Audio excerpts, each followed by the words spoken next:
പ്രിയപ്പെട്ടവരെ, എഡ്യൂസൈൻ്റെ ഈ വർഷത്തെ വിദ്യാഭ്യാസ പ്രദർശനമാണ് ഇവിടെ നടക്കുന്നത്. വെഫിക്ക് കീഴിൽ ഇത്തരം വിദ്യാഭ്യാസ പ്രദർശനങ്ങൾ കേരളത്തിലും കേരളത്തിന് പുറത്തും പല സന്ദർഭങ്ങളിലായി സംഘടിപ്പിക്കപ്പെട്ടിട്ടുണ്ട്. അത് ഈ വർഷം കാസർഗോഡ് നടക്കുന്നതിലുള്ള സന്തോഷം ആദ്യമേ പ്രകടിപ്പിക്കുകയാണ്. ഈ ചർച്ചയുടെ മർമ്മപ്രധാനമായ ആശയം കാസർഗോഡിന് എങ്ങനെയാണ് വിദ്യാഭ്യാസപരമായി മാറേണ്ടത് എന്നതിനെക്കുറിച്ച് കൂടിയായിരിക്കും. കാസർഗോഡ് ജില്ലയുടെ വികസനം, വിദ്യാഭ്യാസം, ആരോഗ്യമേഖല തുടങ്ങിയ വിഷയങ്ങളെല്ലാം പല സന്ദർഭങ്ങളിൽ ചർച്ച ചെയ്യപ്പെടുകയും അതിലെ പിന്നോക്കാവസ്ഥകൾ പരിഹരിക്കുന്നതിന് വേണ്ടിയുള്ള ആവശ്യങ്ങളും അതിനുവേണ്ടിയുള്ള ഇടപെടലുകളും എല്ലാം പല സന്ദർഭങ്ങളിൽ സാമൂഹിക രംഗത്ത്, സാംസ്കാരിക രംഗത്ത്, രാഷ്ട്രീയ രംഗത്തൊക്കെ പ്രവർത്തിക്കുന്നവരിൽ നിന്നും സർക്കാരിൽ നിന്നുമൊക്കെ ഉണ്ടായിട്ടുണ്ട്. ഇനിയും കാസർഗോഡ് മാറിയിട്ടുണ്ടോ എന്ന ചോദ്യം ഇപ്പോഴും പ്രസക്തമായി തന്നെ തുടരുന്നു. രണ്ട് തലത്തിൽ ഈ പ്രശ്നത്തെ അഡ്രസ്സ് ചെയ്യപ്പെടേണ്ടതുണ്ട് എന്നാണ് എനിക്ക് തോന്നുന്നത്. ഒന്ന്, ഒരു സിസ്റ്റം എന്നർത്ഥത്തിൽ ഗവൺമെൻറ്റുകളും മറ്റുമൊക്കെ എങ്ങനെയാണ് ഈ പ്രശ്നത്തെ അഡ്രസ്സ് ചെയ്തിട്ടുള്ളത്, അത് എത്രത്തോളം ഫലപ്രദമായി പ്രയോജനപ്പെട്ടിട്ടുണ്ടോ എന്ന്. സമാനമായി തന്നെ അതേ അർത്ഥത്തിൽ തന്നെ ഒരു എക്കോസിസ്റ്റം രൂപപ്പെടുത്തുന്നതിൽ കാസർഗോഡ് ജില്ലയിലെ സമൂഹത്തിന്, വിദ്യാർത്ഥികൾക്ക്, രക്ഷിതാക്കൾക്ക്, സമൂഹത്തിലെ എല്ലാ തലത്തിലുള്ള മനുഷ്യർക്ക് വിദ്യാഭ്യാസ സംബന്ധിയായിട്ടുള്ള ഒരു ആലോചനയും ഒരു എക്കോസിസ്റ്റവും രൂപപ്പെടുത്തുവാൻ ഉള്ള ഒരു സംവിധാനം നമുക്കിനിയും രൂപപ്പെട്ടു വന്നിട്ടുണ്ടോ എന്നുള്ളതാണ്. ധാരാളം സംവിധാനങ്ങൾ കഴിഞ്ഞ കുറച്ച് കാലമായിട്ട് കാസർഗോഡ് ജില്ലയിൽ രൂപപ്പെട്ടു വന്നിട്ടുണ്ട്. അത് സെൻട്രൽ യൂണിവേഴ്സിറ്റി ആവാം, മെഡിക്കൽ കോളേജ് ആവാം, അല്ലെങ്കിൽ സമാനമായിട്ടൊക്കെയുള്ള ധാരാളം ശ്രമങ്ങൾ സർക്കാരിൻ്റെ ഭാഗത്തുനിന്നുണ്ടായിട്ടുണ്ട്. സമാനമായി സന്നദ്ധ സംഘടനകളുടെയും മറ്റും ഭാഗത്തുനിന്നും കൂട്ടായ്മയുടെ ഭാഗത്തുനിന്നും ഒക്കെ ആയിട്ട് അത്തരം വലിയ ശ്രമങ്ങൾ നടക്കുന്നുണ്ട്. ആ ശ്രമങ്ങൾ എത്രത്തോളം താഴെത്തട്ടിലേക്ക് എത്തിയിട്ടുണ്ട് എന്ന ചോദ്യം ഇപ്പോഴും വളരെ വലിയൊരു ചോദ്യചിഹ്നമായി മാറുന്നുണ്ട്. ഓരോ വർഷത്തെ ഈ +2 റിസൾട്ട് ഇങ്ങനെ വരുമ്പോൾ ആ റിസൾട്ട് ഇങ്ങനെ അനലൈസ് ചെയ്ത് നോക്കാറുണ്ടായിരുന്നു. എല്ലാ വർഷവും 10%, 25%, 20% ഒക്കെ പാസ് പെർസെൻറ്റേജ് ഉള്ള +2 സ്കൂളുകൾ ഇപ്പോഴും കാസർഗോഡ് ജില്ലയിലെ 5-6 സ്കൂളുകളെ ഏറ്റവും പിറകിൽ നിൽക്കുന്ന 10% താഴെ റിസൾട്ട് എന്ന് പറയാൻ കഴിയുന്ന സ്കൂളുകളായിട്ട് എണ്ണാൻ കഴിയുന്നു എന്നുള്ളതാണ്. ഈ സ്കൂളുകളുടെയൊക്കെ ഒരു പൊതു ഡാറ്റ എടുത്ത് പരിശോധിച്ച് നോക്കിയപ്പോൾ അതിൽ നിന്നൊക്കെ മനസ്സിലാവുന്ന ഒരു കാര്യം, അവിടെയൊക്കെ പഠിപ്പിക്കാനെത്തുന്ന അധ്യാപകർ ബഹുഭൂരിപക്ഷവും ഗസ്റ്റ് അധ്യാപകരാണ്. മെയ് മാസം ആയിക്കഴിഞ്ഞാൽ ഈ ഗസ്റ്റ് അധ്യാപകരെ ക്ഷണിക്കുന്ന പത്രപരസ്യങ്ങളുടെ വലിയ നിര തന്നെ നമുക്ക് കാണാൻ പറ്റും. അപ്പോൾ ഇത് ഒരു ഭാഗത്ത് ഇങ്ങനെ പലതരത്തിൽ അഡ്രസ്സ് ചെയ്യപ്പെടേണ്ട ധാരാളം പ്രശ്നങ്ങൾ കാസർഗോഡുണ്ട്. അതിനെ ഏതൊക്കെ തരത്തിൽ നമുക്ക് അഡ്രസ്സ് ചെയ്യാൻ പറ്റും എന്നതാണ് ഏറ്റവും പ്രധാനമായിട്ട് നമ്മൾ ഇന്ന് ആലോചിക്കുന്നത്. ഒരു വിദ്യാർത്ഥി സംഘടന എന്ന അർത്ഥത്തിൽ, ഒരു ആക്ടിവിസ്റ്റ് സമൂഹം എന്ന അർത്ഥത്തിൽ നമുക്കെങ്ങനെ ഇതിനെ കൂട്ടായ്മയോടെ ഒന്നിച്ചിരുന്നുകൊണ്ട് പരിഹരിക്കാൻ കഴിയും എന്ന ആലോചനയാണ് ഈ സായാഹ്നത്തിൽ നാം പങ്കുവെക്കുന്നത്. നമുക്കൊപ്പമുള്ളത് ജില്ലാ പഞ്ചായത്ത് പ്രസിഡന്റ് സാബു അബ്രഹാമാണ്. സ്നേഹത്തോടെ സ്വാഗതം ചെയ്യുന്നു. കാസർഗോഡ് ഡെവലപ്മെൻറ്റ് പാക്കേജിൻ്റെ പ്രൊജക്ട് മാനേജർ തങ്കച്ചൻ നമ്മുടെ കൂടെയുണ്ട്. ആദരവോടെ സ്വാഗതം ചെയ്യുന്നു. ഒപ്പം കാസർഗോഡിൻ്റെ വിദ്യാഭ്യാസ മേഖലയ്ക്ക് വേണ്ടിയും ആരോഗ്യ മേഖലയിലും വേണ്ടിയൊക്കെ വികസന കാഴ്ചപ്പാടുകളും മറ്റുമൊക്കെ സമൂഹത്തോട് നിരന്തരമായി സംസാരിച്ചുകൊണ്ടിരിക്കുന്ന ന്യൂറോളജിസ്റ്റ് കൂടിയായ ഡോക്ടർ മുഹമ്മദ് ഷമീം കൂടി നമ്മളോടൊപ്പം ഉണ്ട്. സ്വാഗതം ചെയ്യുന്നു. സാബു അബ്രഹാം സാർ സംസാരിച്ചു തുടങ്ങും. എല്ലാവർക്കും നമസ്കാരം. തീർച്ചയായും ഈ സായാഹ്നത്തിൽ ഇത്തരമൊരു വിഷയത്തെ ആസ്പദമാക്കിക്കൊണ്ടുള്ള ക്രിയാത്മകമായ ഒരു ഡിസ്കഷൻ സംഘടിപ്പിക്കുന്നതിന് വേണ്ടി മുന്നിട്ട് വന്ന ഇതിൻ്റെ സംഘാടകരെ ഞാൻ പ്രത്യേകമായി അഭിനന്ദിക്കുകയാണ്. കാസർഗോഡ് ജില്ല കേരളത്തിൽ നമുക്കറിയാം, തിരുവനന്തപുരത്തു നിന്ന് ആരംഭിച്ചാൽ 14ാമത്തെ ജില്ലയാണ്. കേരളത്തിൻ്റെ വടക്കേ അറ്റത്തുള്ള കാസർഗോഡ് ജില്ല വിദ്യാഭ്യാസ, സാമൂഹ്യ, ആരോഗ്യ രംഗത്തൊക്കെ ഒരുപാട് ഇനിയും മുന്നോട്ട് പോകേണ്ടതുണ്ട് എന്നുള്ള കാര്യത്തിൽ യാതൊരു വിധത്തിലുള്ള സംശയവുമില്ല. നമുക്കറിയാം, കാസർഗോഡ് ജില്ലയുടെ വിദ്യാഭ്യാസ രംഗത്ത് ഒരുപാട് മാറ്റങ്ങൾ ഈ കാസർഗോഡ് ജില്ലയിൽ ഉണ്ടായിട്ടുണ്ട്. ഇപ്പോൾ വിദ്യാനഗറിലാണ് യഥാർത്ഥത്തിൽ ഈ ഡിസ്കഷൻ ഇവിടെ ഓപ്പൺ ചെയ്തിട്ടുള്ളത്. ഈ വിദ്യാനഗറിൽ 1957 ആദ്യമായി ജില്ലയ്ക്കകത്ത് ഒരു കോളേജ് ആരംഭിക്കുന്ന ഇതുണ്ടായിട്ടുള്ള ഗവൺമെൻറ് കോളേജ് ആരംഭിക്കുന്ന 1957. അതിനുശേഷം Kanhangad Nehru arts and science കോളേജും 1980 പിന്നെ സർക്കാർ മേഖലയിൽ 2 വിദ്യാഭ്യാസ സ്ഥാപനങ്ങൾ, ഒന്ന് മഞ്ചേശ്വരത്തെ ഗോവിന്ദഭായ് മെമ്മോറിയൽ ഗവൺമെൻറ് കോളേജും കാസർഗോഡ് ജില്ലയുടെ കിഴക്കൻ മലയോര പ്രദേശമായിട്ടുള്ള എളേരിത്തട്ട് ഗവൺമെൻറ് കോളേജും ആരംഭിക്കുന്നത്. എന്നാൽ 1980 ശേഷം ഉന്നത വിദ്യാഭ്യാസ രംഗത്ത് മറ്റ് നിരവധി സ്ഥാപനങ്ങൾ കൂടി കാസർഗോഡ് ജില്ലയിൽ ആരംഭിക്കപ്പെട്ടിട്ടുണ്ട് എന്നത് സ്വാഗതാർഹമാണ് എന്നുള്ള കാര്യത്തിലൊരു സംശയമില്ല. ഇപ്പോൾ നമുക്കറിയാം, കാസർഗോഡ് ഒരു കാലത്ത് മെഡിക്കൽ കോളേജ് ഉണ്ടായിരുന്നില്ല. ഇപ്പോൾ മെഡിക്കൽ കോളേജ് കാസർഗോഡ് ആരംഭിച്ചിട്ടുണ്ട്. അതിൻ്റെ പൂർണ്ണമായ അവസ്ഥയിൽ എത്തിച്ചേർന്നിട്ടില്ല എങ്കിലും മെഡിക്കൽ കോളേജ് കാസർഗോഡിനെ സംബന്ധിച്ചുണ്ട്. എൻജിനീയറിംഗ് കോളേജ് കാസർഗോഡിനെ സംബന്ധിച്ച് ആരംഭിച്ചിട്ടുണ്ട്. അതുപോലെ സാങ്കേതിക വിദ്യാഭ്യാസ രംഗത്ത് മറ്റു സ്ഥാപനങ്ങളും കാസർഗോഡിനെ സംബന്ധിച്ചുണ്ട്. ഞാനിത് സൂചിപ്പിക്കുന്നത് ഇത്തരം സ്ഥാപനങ്ങളുടെയൊക്കെ ആരംഭം കാസർഗോഡിനെ സംബന്ധിച്ച് കുറിച്ചിട്ടുണ്ട്. പക്ഷെ കാസർഗോഡിൻ്റെ സാധ്യതയും സാഹചര്യത്തിനും അനുസരിച്ച് നമുക്ക് ആധുനികമായ പുതിയ കാലത്തിനനുസൃതമായി കൊണ്ടുള്ള വിദ്യാഭ്യാസ രംഗത്തെ സ്ഥാപനങ്ങൾ ആരംഭിക്കപ്പെടുകയും നിലവിലുള്ള സ്ഥാപനങ്ങളെ നവീകരിക്കപ്പെടുകയും കോഴ്സുകളെ നവീകരിക്കപ്പെടുകയും ഒക്കെ ഈ പുതിയ കാലത്ത് ഏറ്റവും അനിവാര്യമാണ്. അതിനനുസൃതമായി കൊണ്ടുള്ള ഒരു ചർച്ചയും സംവാദവും അതിനനുസൃതമായി കൊണ്ടുള്ള ഇടപെടലുകളുമാണ് കാസർഗോഡ് തീർച്ചയായും ഈ പുതിയ കാലത്ത് ആഗ്രഹിക്കുന്നത് എന്നുള്ളതാണ് സൂചിപ്പിക്കാനുള്ളത്. ഞാൻ യഥാർത്ഥത്തിൽ ഇത്തരമൊരു ഡിസ്കഷനിൽ പങ്കെടുക്കുമ്പോൾ, ഞാനൊരു കോളേജ് വിദ്യാർത്ഥിയായിരിക്കുമ്പോൾ ജില്ലക്കകത്ത് 4 കോളേജുകൾ മാത്രമാണുള്ളത്. അതാണ് ഞാൻ ഈ സൂചിപ്പിച്ച 1980 ആരംഭിച്ച എളേരിത്തട്ട് ഗവൺമെൻറ് കോളേജിലാണ് ഞാൻ വിദ്യാർത്ഥിയായി പഠിക്കുന്നത്. അതിന് ആ ഒരു കാലഘട്ടം കഴിഞ്ഞ് ഇപ്പോൾ നമുക്ക് എയ്ഡഡ് മേഖലയിലും അൺഎയ്ഡഡ് മേഖലയിലുമൊക്കെ കോളേജുകളുടെ എണ്ണത്തിൽ വർധനവുണ്ടായിട്ടുണ്ട്. പക്ഷേ നൂതനമായ കോഴ്സുകൾ കാസർഗോഡിനെ സംബന്ധിച്ച് നമുക്ക് ലഭ്യമാവാത്ത സാഹചര്യം നിലനിൽക്കുന്നുണ്ട്. അതുകൊണ്ട് കോഴ്സുകൾ പുതിയ നൂതനമായ കോഴ്സുകൾ ഉണ്ടാവണം. ആ കോഴ്സുകൾ ഉണ്ടായാൽ മാത്രമേ നമുക്ക് പുതിയ കാലത്ത് ലോകം ഇന്ന് വലിയ നിലയിൽ മാറ്റങ്ങൾക്ക് വിധേയമാക്കപ്പെട്ടുകൊണ്ടിരിക്കുന്നൊരു കാലഘട്ടം. ആ മാറ്റത്തിനനുസരിച്ചുള്ള വലിയ മാറ്റങ്ങൾ കാസർഗോഡും ഉണ്ടാകണമെങ്കിൽ ആധുനികമായ നൂതനമായ കോഴ്സുകൾ, സ്ഥാപനങ്ങൾ നമ്മുടെ കാസർഗോഡ് ജില്ലയെ സംബന്ധിച്ച് നമുക്ക് അനിവാര്യമാണ്. ആവശ്യമായ നിലയിലേക്കുള്ള കൂട്ടായ പരിശ്രമങ്ങൾക്ക് നേതൃത്വം കൊടുക്കുക എന്നുള്ളതാണ് ഏറ്റവും പ്രധാനപ്പെട്ട ചുമതല. നമ്മുടെ വിദ്യാഭ്യാസ രംഗത്തിപ്പോൾ ഇവിടെ മോഡറേറ്റർ സൂചിപ്പിച്ചതുപോലെ നമ്മുടെ വിദ്യാഭ്യാസ രംഗത്ത് ഇപ്പോൾ ഹയർ സെക്കൻഡറി വിദ്യാഭ്യാസമായാലും ഹൈസ്കൂൾ വിദ്യാഭ്യാസമായാലും അവിടെ ഗസ്റ്റ് അധ്യാപകരെ നിയമിക്കപ്പെടുന്നൊരു സാഹചര്യത്തെ സംബന്ധിച്ച് ഇവിടെ സൂചിപ്പിച്ചു. പക്ഷേ പഴയ കാലത്തുനിന്ന് വ്യത്യസ്തമായി കൊണ്ട് കഴിഞ്ഞ കുറച്ച് കാലങ്ങളായി കാസർഗോഡ് ജില്ലയിൽ അധ്യാപക നിയമനങ്ങൾ, കാസർഗോഡിൻ്റെ ചരിത്രത്തിൽ ഏറ്റവും അധികം അധ്യാപന നിയമനങ്ങൾ നടന്ന ഒരു കാലഘട്ടം കഴിഞ്ഞ ഒരു 5 വർഷക്കാലമാണ്. നമ്മളതിൻ്റെ സ്റ്റാറ്റസ് തന്നെ കൃത്യമായി എടുത്ത് പരിശോധിക്കപ്പെട്ട് കഴിഞ്ഞു.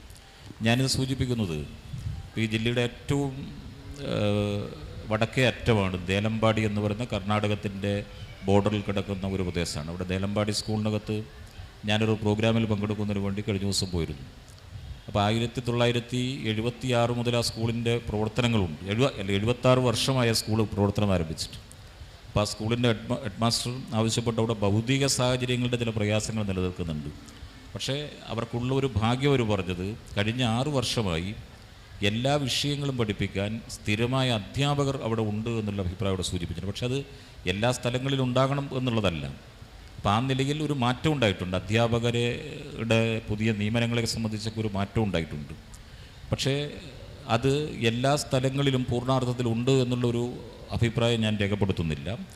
ആ നിലയിലൊരു മാറ്റം തീർച്ചയായും ഉണ്ടായിട്ടുണ്ട്. ഇനിയും നമുക്ക് ഒരുപാട് കാസർഗോഡ് വിദ്യാഭ്യാസ രംഗത്ത് മാറേണ്ടതുണ്ട്. സാങ്കേതിക വിദ്യാഭ്യാസ സ്ഥാപനങ്ങൾ, ആരോഗ്യ മേഖലയിൽ ഏറ്റവും പ്രധാനപ്പെട്ട സ്ഥാപനങ്ങൾ നമുക്ക് കുറച്ചുകൂടി ശക്തിപ്പെടുത്തി പോകേണ്ടതുണ്ട്. അതുപോലെ തന്നെ ഈ ജോലി, തീർച്ചയായും വിദ്യാഭ്യാസം പൂർത്തീകരിക്കപ്പെടുന്ന ആളുകൾ നമുക്ക് ഇവിടെ ലഭ്യമാകുന്ന നിലയിലേക്കുള്ളൊരു പ്രവർത്തനങ്ങൾ കൂടി വേണം. ഞാൻ ഈ അവസരത്തിൽ പങ്കുവെക്കുന്നു. ഇപ്പോൾ ഡോക്ടറുടെ ഇവിടെ ഈ പാനലിസ്റ്റിൻ്റെ ഭാഗമായിട്ടുണ്ട്. നമ്മൾ ഏറ്റവും കൂടുതൽ അനുഭവിക്കുന്നൊരു പ്രയാസം എന്ന് പറയുന്നത് നമ്മുടെ ജില്ലയിൽ ഡോക്ടർമാരുടെ ക്ഷാമം, സർക്കാർ മേഖലയിൽ ജോലി ചെയ്യുന്നതിന് വേണ്ടിയുള്ള ഡോക്ടർമാരുടെ ക്ഷാമം നമ്മൾ യഥാർത്ഥത്തിൽ ഏറ്റവും വലിയ രീതിയിൽ അഭിമുഖീകരിക്കുന്നൊരു പൊതുപ്രശ്നമാണ്. വിവിധ ഹോസ്പിറ്റലുകളിൽ, സർക്കാർ ഉടമസ്ഥയിലുള്ള സ്ഥാപനങ്ങളിൽ നമുക്ക് ഡോക്ടർമാരെ ആവശ്യമായി ലഭ്യമാകാത്ത ഒരു സാഹചര്യം കാസർഗോഡിനെ സംബന്ധിച്ചുണ്ട്. അഥവാ പബ്ലിക് സർവീസ് കമ്മീഷൻ മുഖാന്തരമൊക്കെ നിയമനങ്ങൾ നടക്കുന്നുണ്ട്. ആ നിയമനങ്ങൾ ലഭ്യമാകുന്ന ആളുകൾ വളരെ വേഗത്തിൽ തന്നെ എന്ത് ചെയ്യും? ഒന്നില്ലെങ്കിൽ ജില്ലയിൽ നിന്ന് മറ്റ് ജില്ലകളിലേക്ക് സ്ഥലം മാറിപ്പോവും, അല്ലെങ്കിൽ അവർ മറ്റ് ഉന്നതമായ പഠനത്തിന് വേണ്ടി പോകുന്ന സാഹചര്യം ഉണ്ടാകുന്നു. വേറെ തരത്തിൽ അവർ അതിനേക്കാൾ കൂടുതൽ അവർക്ക് വേതന വർധനവ് ലഭിക്കുന്ന സ്വകാര്യ മേഖലയിലേക്ക് അവർ സഞ്ചരിക്കുന്ന സാഹചര്യമുണ്ട്. ഇന്ന് കേരളത്തിൽ ഏറ്റവും കൂടുതൽ നിക്ഷേപം നടക്കുന്നൊരു മേഖല ആരോഗ്യ മേഖലയാണ്. നമ്മുടെ വളരെ പ്രധാനപ്പെട്ട, ഇപ്പോൾ കാസർഗോഡ് കേരളത്തിലൊക്കെ ഏറ്റവും പ്രധാനപ്പെട്ടത് എന്ന് നമ്മൾ മനസ്സിലാക്കുന്ന സ്വകാര്യ മേഖലയിലെ ഹോസ്പിറ്റലുകൾക്ക് വിദേശ നിക്ഷേപം പോലും വന്നു ചേരുന്ന, ആരോഗ്യ മേഖലയിൽ വിദേശ നിക്ഷേപം പോലും വന്നു ചേരുന്നൊരു പൊതു സാഹചര്യം നമ്മുടെ സംസ്ഥാനത്തിനകത്തുണ്ട്. അപ്പോൾ തീർച്ചയായും നമുക്ക് ആരോഗ്യരംഗത്തുള്ള ഡോക്ടർമാരുൾപ്പെടെയുള്ളവരുടെ ലഭ്യതയുടെ പ്രയാസങ്ങളുണ്ട്. അത് പരിഹരിക്കുന്നതിന് വേണ്ടി ബദൽ ആൾട്ടർനേറ്റീവ് നമുക്ക് രൂപപ്പെടുത്തിയെടുക്കാൻ കഴിയണം. തീർച്ചയായും സർക്കാർ സംവിധാനങ്ങളിൽ അതിനുള്ള ക്രമീകരണങ്ങളുണ്ടാകണം. ഭൗതിക സാഹചര്യങ്ങളുടെ കാര്യത്തിലൊക്കെ ഒരുപാട് മെച്ചപ്പെടൽ നമ്മുടെ പൊതുവിദ്യാഭ്യാസ മേഖലയെ സംബന്ധിച്ച് ഈ കാലഘട്ടത്തിൽ ഉണ്ടായിട്ടുണ്ട്. ഇനിയും മാറേണ്ട സ്ഥാപനങ്ങളും സംവിധാനങ്ങളും ഉണ്ട് എന്നുള്ള കാര്യത്തിൽ സംശയമില്ല. തീർച്ചയായും ഈ ചർച്ച ഏറ്റവും ഫലപ്രദമായി കാസർഗോഡിൻ്റെ ഭാവി വിദ്യാഭ്യാസ മുന്നേറ്റത്തിന് വഴിതെളിക്കുന്ന നിലയിലേക്കുള്ള ഏറ്റവും ക്രിയാത്മകമായിട്ടുള്ള നിർദ്ദേശങ്ങൾ ഉണ്ടാകും എന്ന് ഞാൻ പ്രതീക്ഷിക്കുന്നു. അത്തരം നിർദ്ദേശങ്ങൾ ക്രോഡീകരിക്കപ്പെട്ടുകൊണ്ട് നമുക്കാകെ ചേർന്ന് നിന്നുകൊണ്ട് പൊതുവായി മുന്നേറ്റങ്ങൾ നമുക്ക് ശ്രദ്ധയിൽപ്പെടുത്തി നമുക്ക് ആവശ്യമായിട്ടുള്ള ഇടപെടലുകൾക്ക് നേതൃത്വം കൊടുക്കാം എന്നുള്ളതാണ് എനിക്ക് ആമുഖമായി ഈ വിഷയത്തെ സംബന്ധിച്ച് സൂചിപ്പിക്കാനുള്ളത്.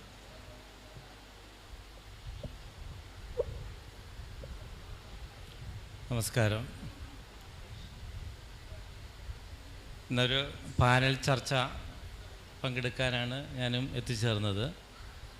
എൻ്റെയും പ്രതീക്ഷ കാസർഗോഡ് ജില്ലയുടെ വിദ്യാഭ്യാസപരം അതുപോലെ തന്നെ മൊത്തത്തിൽ ആരോഗ്യപരമായ ഒരുപാട് വികസനത്തിന് വഴിയൊരുക്കുന്ന ഒരു ചർച്ച ഇവിടെ ഉണ്ടാവുമെന്ന് വിശ്വസിക്കുന്നു. ഞാൻ നിലവിലെ കാസർഗോഡ് വികസന പാക്കേജിൻ്റെ പ്രോജക്റ്റ് മാനേജറായിട്ട് കഴിഞ്ഞ 8 വർഷമായിട്ട് വർക്ക് ചെയ്യുകയാണ്. ഒരുപക്ഷെ നിങ്ങൾ കേട്ടിട്ടുണ്ടാവും, കാസർഗോഡ് വികസന പാക്കേജ് 2013-14 കാലഘട്ടങ്ങളിലാണ് കാസർഗോഡ് വികസന പാക്കേജ് ഇവിടെ പദ്ധതികൾ പ്രവർത്തനം ആരംഭിച്ചത്. ഡോക്ടർ പി പ്രഭാകരൻ എന്ന് പറയുന്ന പഴയ ചീഫ് സെക്രട്ടറിയും കാസർഗോഡ് ജില്ലയിലെ മുൻ ജില്ലാ കലക്ടറുമായിരുന്ന അദ്ദേഹം കാസർഗോഡ് ജില്ല ഏറ്റവും അവസാനം രൂപം കൊണ്ട ഒരു ജില്ലയാണ്, എല്ലാവർക്കും അറിയാവുന്നതാണ്. ആയതിനാൽ തന്നെ നമുക്കറിയാം അടിസ്ഥാന സൗകര്യ വികസനം ഏറ്റവും പിന്നോക്കാവസ്ഥയിലുള്ള ഒരു ജില്ലയുമായിരുന്നു. അതുകൊണ്ട് ഡോക്ടർ പ്രഭാകരനെ ഒരു കമ്മീഷൻ ആയി നിയമിക്കുകയും കാസർഗോഡിൻ്റെ വികസനത്തിന് വേണ്ടിയിട്ടുള്ള പദ്ധതികൾ അടങ്ങുന്ന ഒരു റിപ്പോർട്ട് സമർപ്പിക്കുവാൻ 2012 ഗവൺമെൻറ് നിർദ്ദേശിക്കുകയും ചെയ്തു. അപ്രകാരം അദ്ദേഹം ഒരു റിപ്പോർട്ട് സമർപ്പിക്കുകയും അതിൽ ധാരാളം പദ്ധതികൾ 11,000 കോടി രൂപയുടെ പദ്ധതികൾ 11,123 കോടി രൂപയുടെ പദ്ധതികളാണ് അദ്ദേഹം കാസർഗോഡ് വികസന പാക്കേജിൻ്റെ പ്രവർത്തനത്തിന് വേണ്ടിയിട്ട് നീക്കിവെച്ചിട്ടുള്ളത് നമുക്ക് പറയാൻ പറ്റുകയില്ല, വിഭാവനം ചെയ്ത് എന്നാണ് നമുക്ക് പറയാൻ പറ്റുന്നത്. അതിനുള്ള ഫണ്ട് കൃത്യമായിട്ട് പല രീതിയിലാണ്. ഒന്ന് സംസ്ഥാന ഗവൺമെൻറ് വിഹിതം, പിന്നെ സെൻട്രൽ ഗവൺമെൻറ് വിഹിതം, മറ്റ് LSJ local self governing institutions, പൊതുജനങ്ങൾ, അങ്ങനെയുള്ള വിഹിതമെല്ലാമായിട്ടാണ് ആ പദ്ധതി വിഭാവനം ചെയ്തിരിക്കുന്നത്.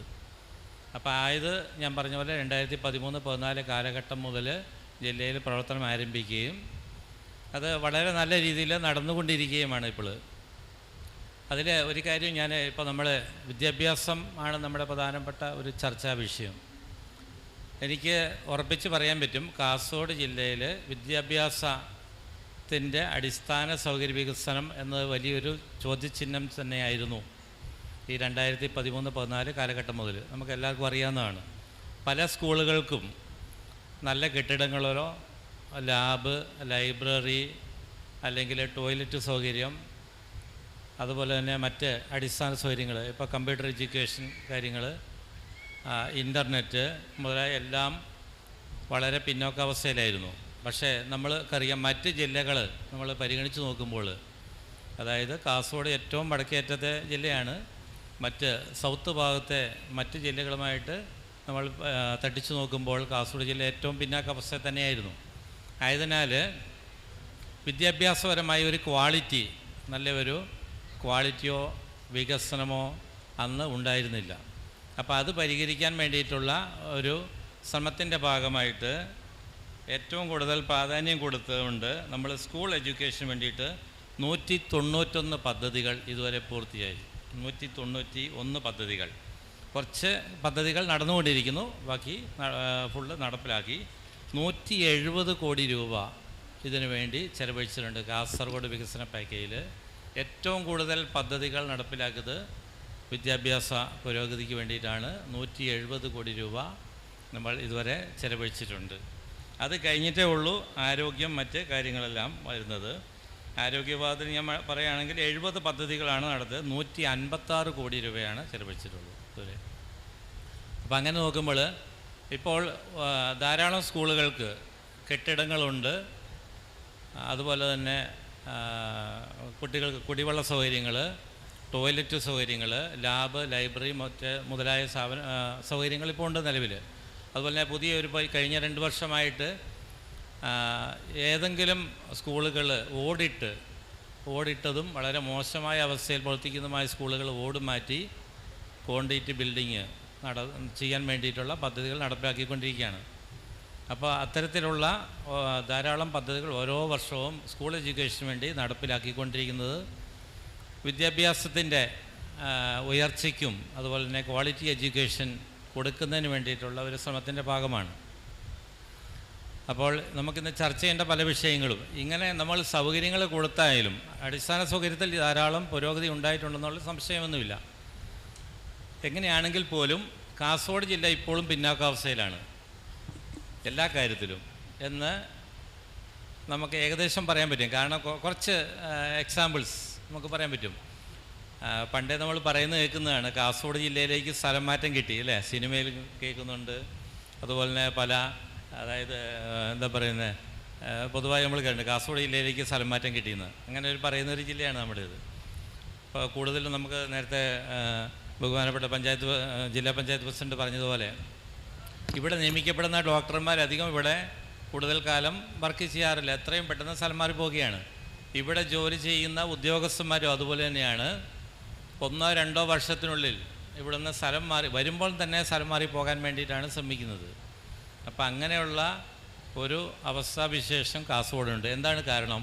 കാസർഗോഡ് ജില്ലയിൽ തന്നെ ഈ സർക്കാർ ഉദ്യോഗത്തിന് വേണ്ടി ശ്രമിക്കുന്ന ഉദ്യോഗാർത്ഥികളുടെ എണ്ണം വളരെ കുറവാണ്. ശ്രമമില്ല, അല്ലെങ്കിൽ അത് വിജയിക്കുമെന്നുള്ള ഒരു കോൺഫിഡൻസ് അവർക്കുണ്ടാകുന്നില്ല. എന്തുകൊണ്ടാണ്? നമുക്കിവിടെ ചർച്ച ചെയ്യേണ്ട കാര്യമാണ് പലതും. അതുകൊണ്ടാണ് ഇപ്പോൾ ഈ അടുത്ത കുറച്ച് കാലങ്ങളായിട്ട് മാത്രമാണ് സിവിൽ സർവീസിൽ 1-2 പേര് മാത്രം ജില്ലയിൽ വിജയിച്ച് വരുന്നത്. മറ്റെല്ലാം കാസർഗോഡ് ഒഴികെ മറ്റ് ജില്ലകളിൽ നിന്നാണ് സിവിൽ സർവീസ് ഉദ്യോഗസ്ഥന്മാരായിട്ട് വരുന്നത്. അപ്പോൾ അങ്ങനെ നോക്കുമ്പോൾ എന്താണ് കാസർഗോഡ് ജില്ലയ്ക്ക് സംഭവിച്ചത്? അപ്പോൾ അടിസ്ഥാന സൗകര്യങ്ങൾ മാത്രം വികസിച്ചതുകൊണ്ടായില്ല, മറ്റ് ചില കാര്യങ്ങൾ കൂടി നമ്മൾ കണ്ടെത്തേണ്ടതുണ്ട്. അപ്പോൾ ആ കാര്യങ്ങൾ നമുക്ക് ചർച്ച ചെയ്യാം തുടർന്ന് എന്ന് ഞാൻ വിശ്വസിക്കുന്നു. നിങ്ങളുടെ എല്ലാവരുടെയും പങ്കാളിത്തവും ഇനി എന്ത് ചെയ്യണം, കാസർഗോഡ് ജില്ലയിലെ വിദ്യാഭ്യാസപരമായി നിലവിൽ എവിടെയാണ് അവസ്ഥ, ഇനി എങ്ങനെ നമുക്കത് വളരെ നല്ല രീതിയിൽ മുന്നോട്ട് നയിക്കാൻ പറ്റും. ഇവിടെ തന്നെ നമുക്ക് ധാരാളം പല വിഭാഗത്തിൽ, ഗവൺമെൻറ് വിഭാഗത്തിലും മറ്റ് ടെക്നിക്കൽ വിഭാഗത്തിലും ജോലി ചെയ്യുന്ന ധാരാളം ഉദ്യോഗസ്ഥർ ഉണ്ടാകേണ്ടിയിരിക്കുന്നു. സിവിൽ സർവീസ് വിഭാഗത്തിൽ ധാരാളം ആൾക്കാർ ഇവിടെ നിന്നും വരേണ്ടിയിരിക്കുന്നു. അതുപോലെ തന്നെ ടെക്നിക്കൽ എഡ്യൂക്കേഷൻ മാറുന്ന കാലത്തനുസരിച്ച് നേരത്തെ സൂചിപ്പിച്ച പോലെ വിദ്യാഭ്യാസം, അതുപോലെ തന്നെ തൊഴിൽ മറ്റും ഓരോ വർഷവും മാറിക്കൊണ്ടിരിക്കുകയാണ്. വിദേശത്ത് ജോലി ചെയ്യാൻ വേണ്ടി ധാരാളം പേര് ഇവിടെ നിന്ന് പോകുന്നുണ്ട് അല്ലേ? കേരളത്തിന് വെളിയിലേക്ക് പോകുന്നുണ്ട്, ഗൾഫിലും മറ്റ് രാജ്യങ്ങളിലേക്കും പോകുന്നുണ്ട്. അപ്പോൾ എന്തുകൊണ്ടാണ് ഇവിടെ തന്നെ ജോലി കണ്ടുപിടിക്കാൻ വളരെ ബുദ്ധിമുട്ടാണ്? എന്തുകൊണ്ടാണ് ആ ജോലി കണ്ടുപിടിക്കാൻ സാധിക്കുന്നില്ലാത്തത്? കോമ്പറ്റേറ്റീവ് എക്സാമിനേഷൻ ജയിക്കാൻ പറ്റാത്തത്?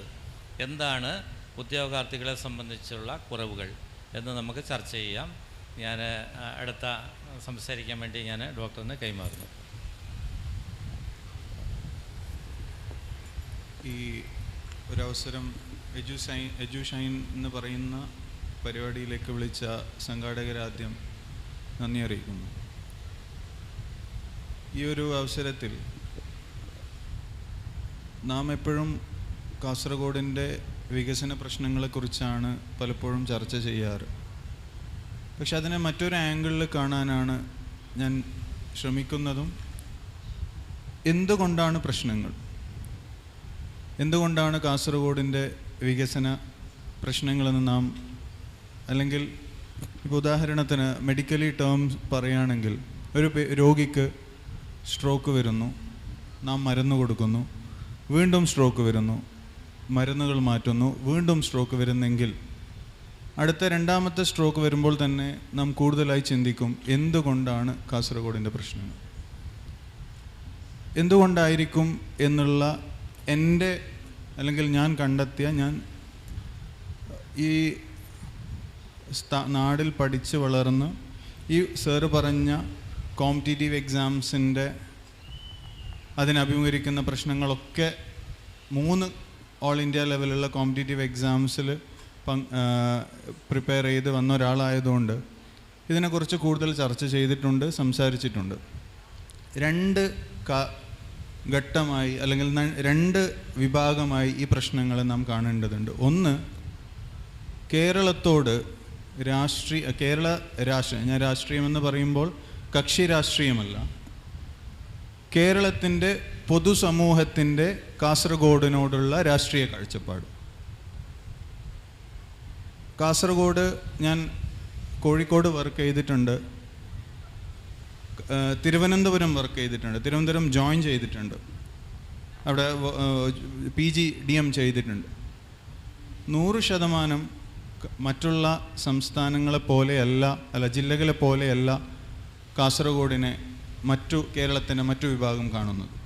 ഒരു പൊതുബോധം, കുഗ്രാമം എന്ന ഒരു പൊതുബോധം ജില്ല ഉണ്ടായത് മുതൽ വ്യത്യസ്തമായി വന്ന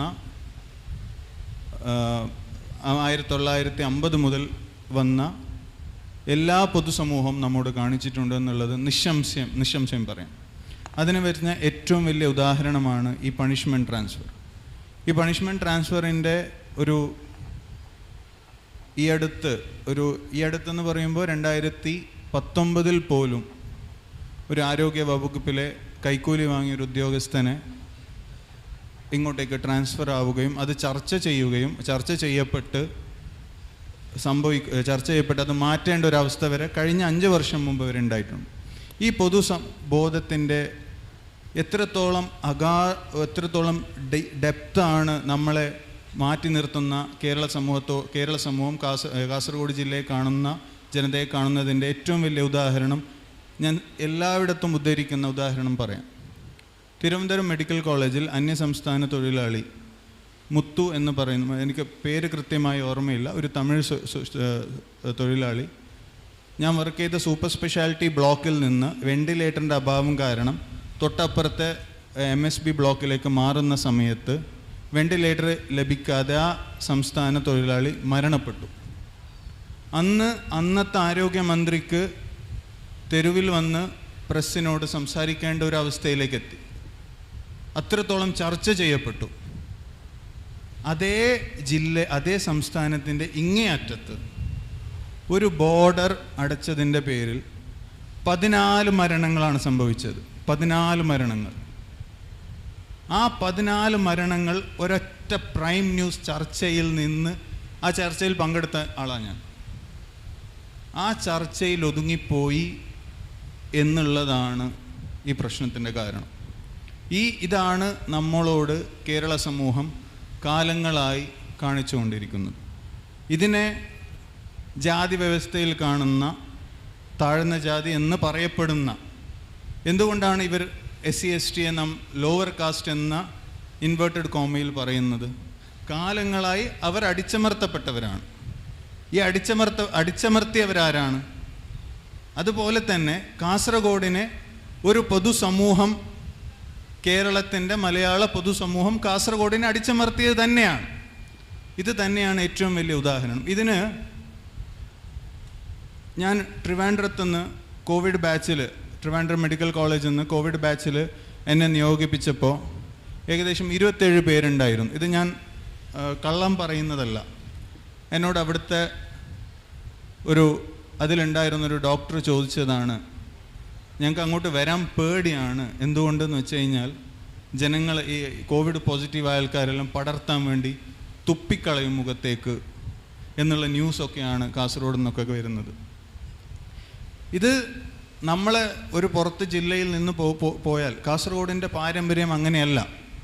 നമുക്ക് മഹാകവികൾ സാംസ്കാരികമായി, സാഹിത്യപരമായി, വിദ്യാഭ്യാസപരമായി നമുക്ക് പറയാൻ കുറേ ചരിത്രങ്ങളുണ്ട്. പക്ഷേ കഴിഞ്ഞ ഒരു 5 പതിറ്റാണ്ടുകളായി കേരളം രൂപീകരിച്ചത് മുതൽ നാം അടിച്ചമർത്തപ്പെട്ടവരാണ്. അതാണ് മാറേണ്ടത്.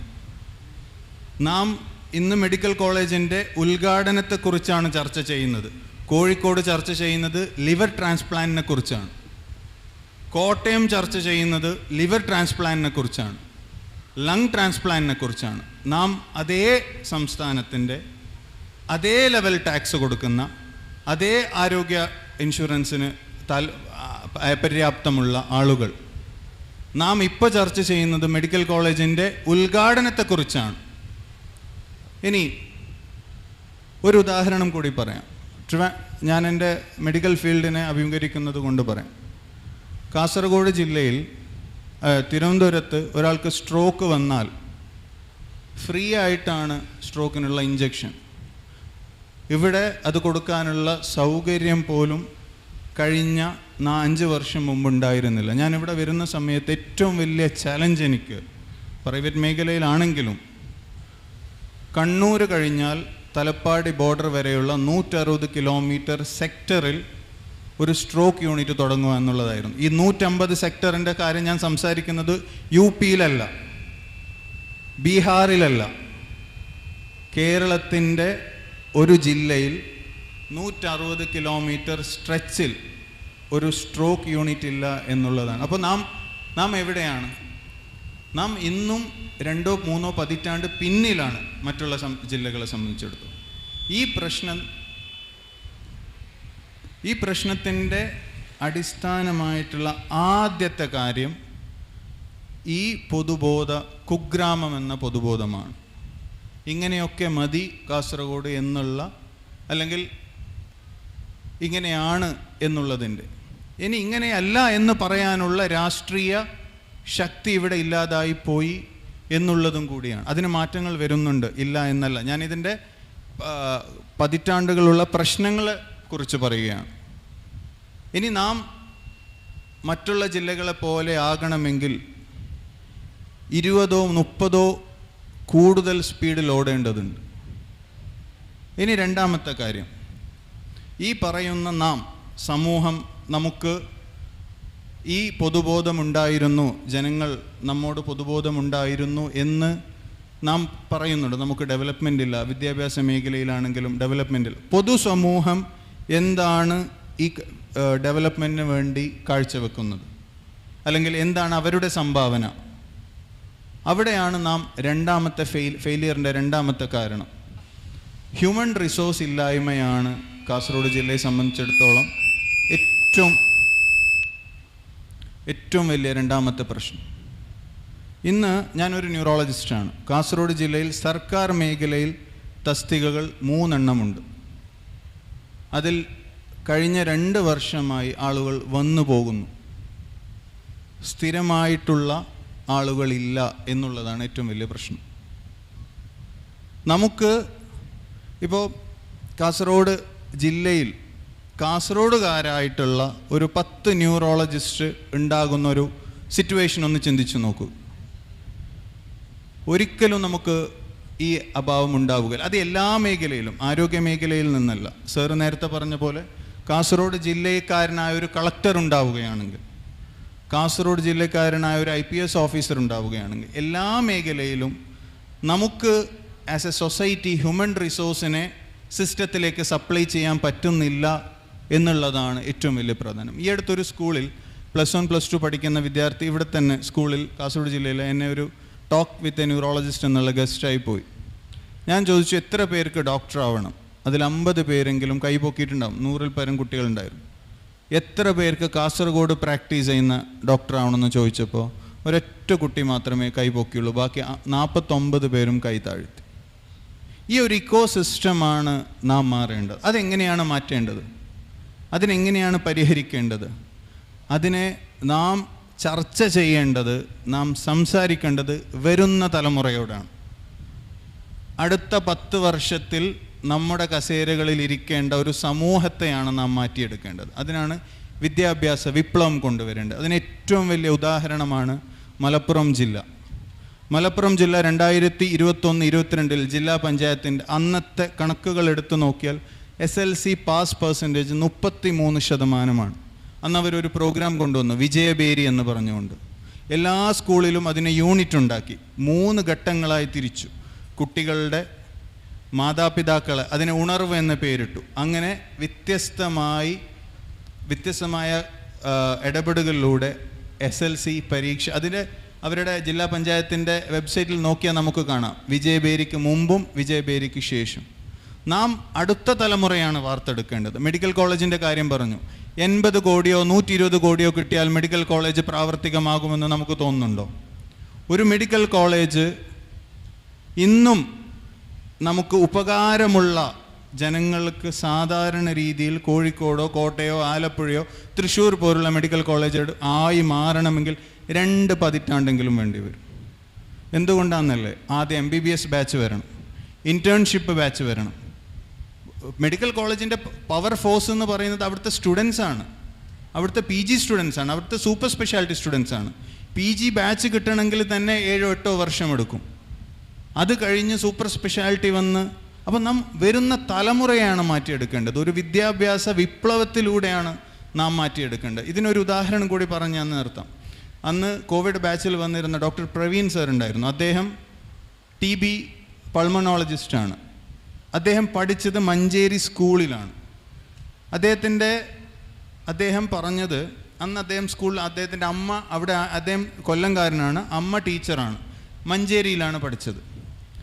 അന്ന് അദ്ദേഹം സ്കൂളിൽ പോയി, അവിടുന്ന് MBBS കഴിഞ്ഞു, MD ചെയ്തു. തിരിച്ച് അദ്ദേഹം അതേ മഞ്ചേരി മെഡിക്കൽ കോളേജിലേക്ക് പോസ്റ്റിംഗ് ആയി വന്നു. അന്ന് അദ്ദേഹം സ്കൂളിൽ പോയി തിരിച്ച്.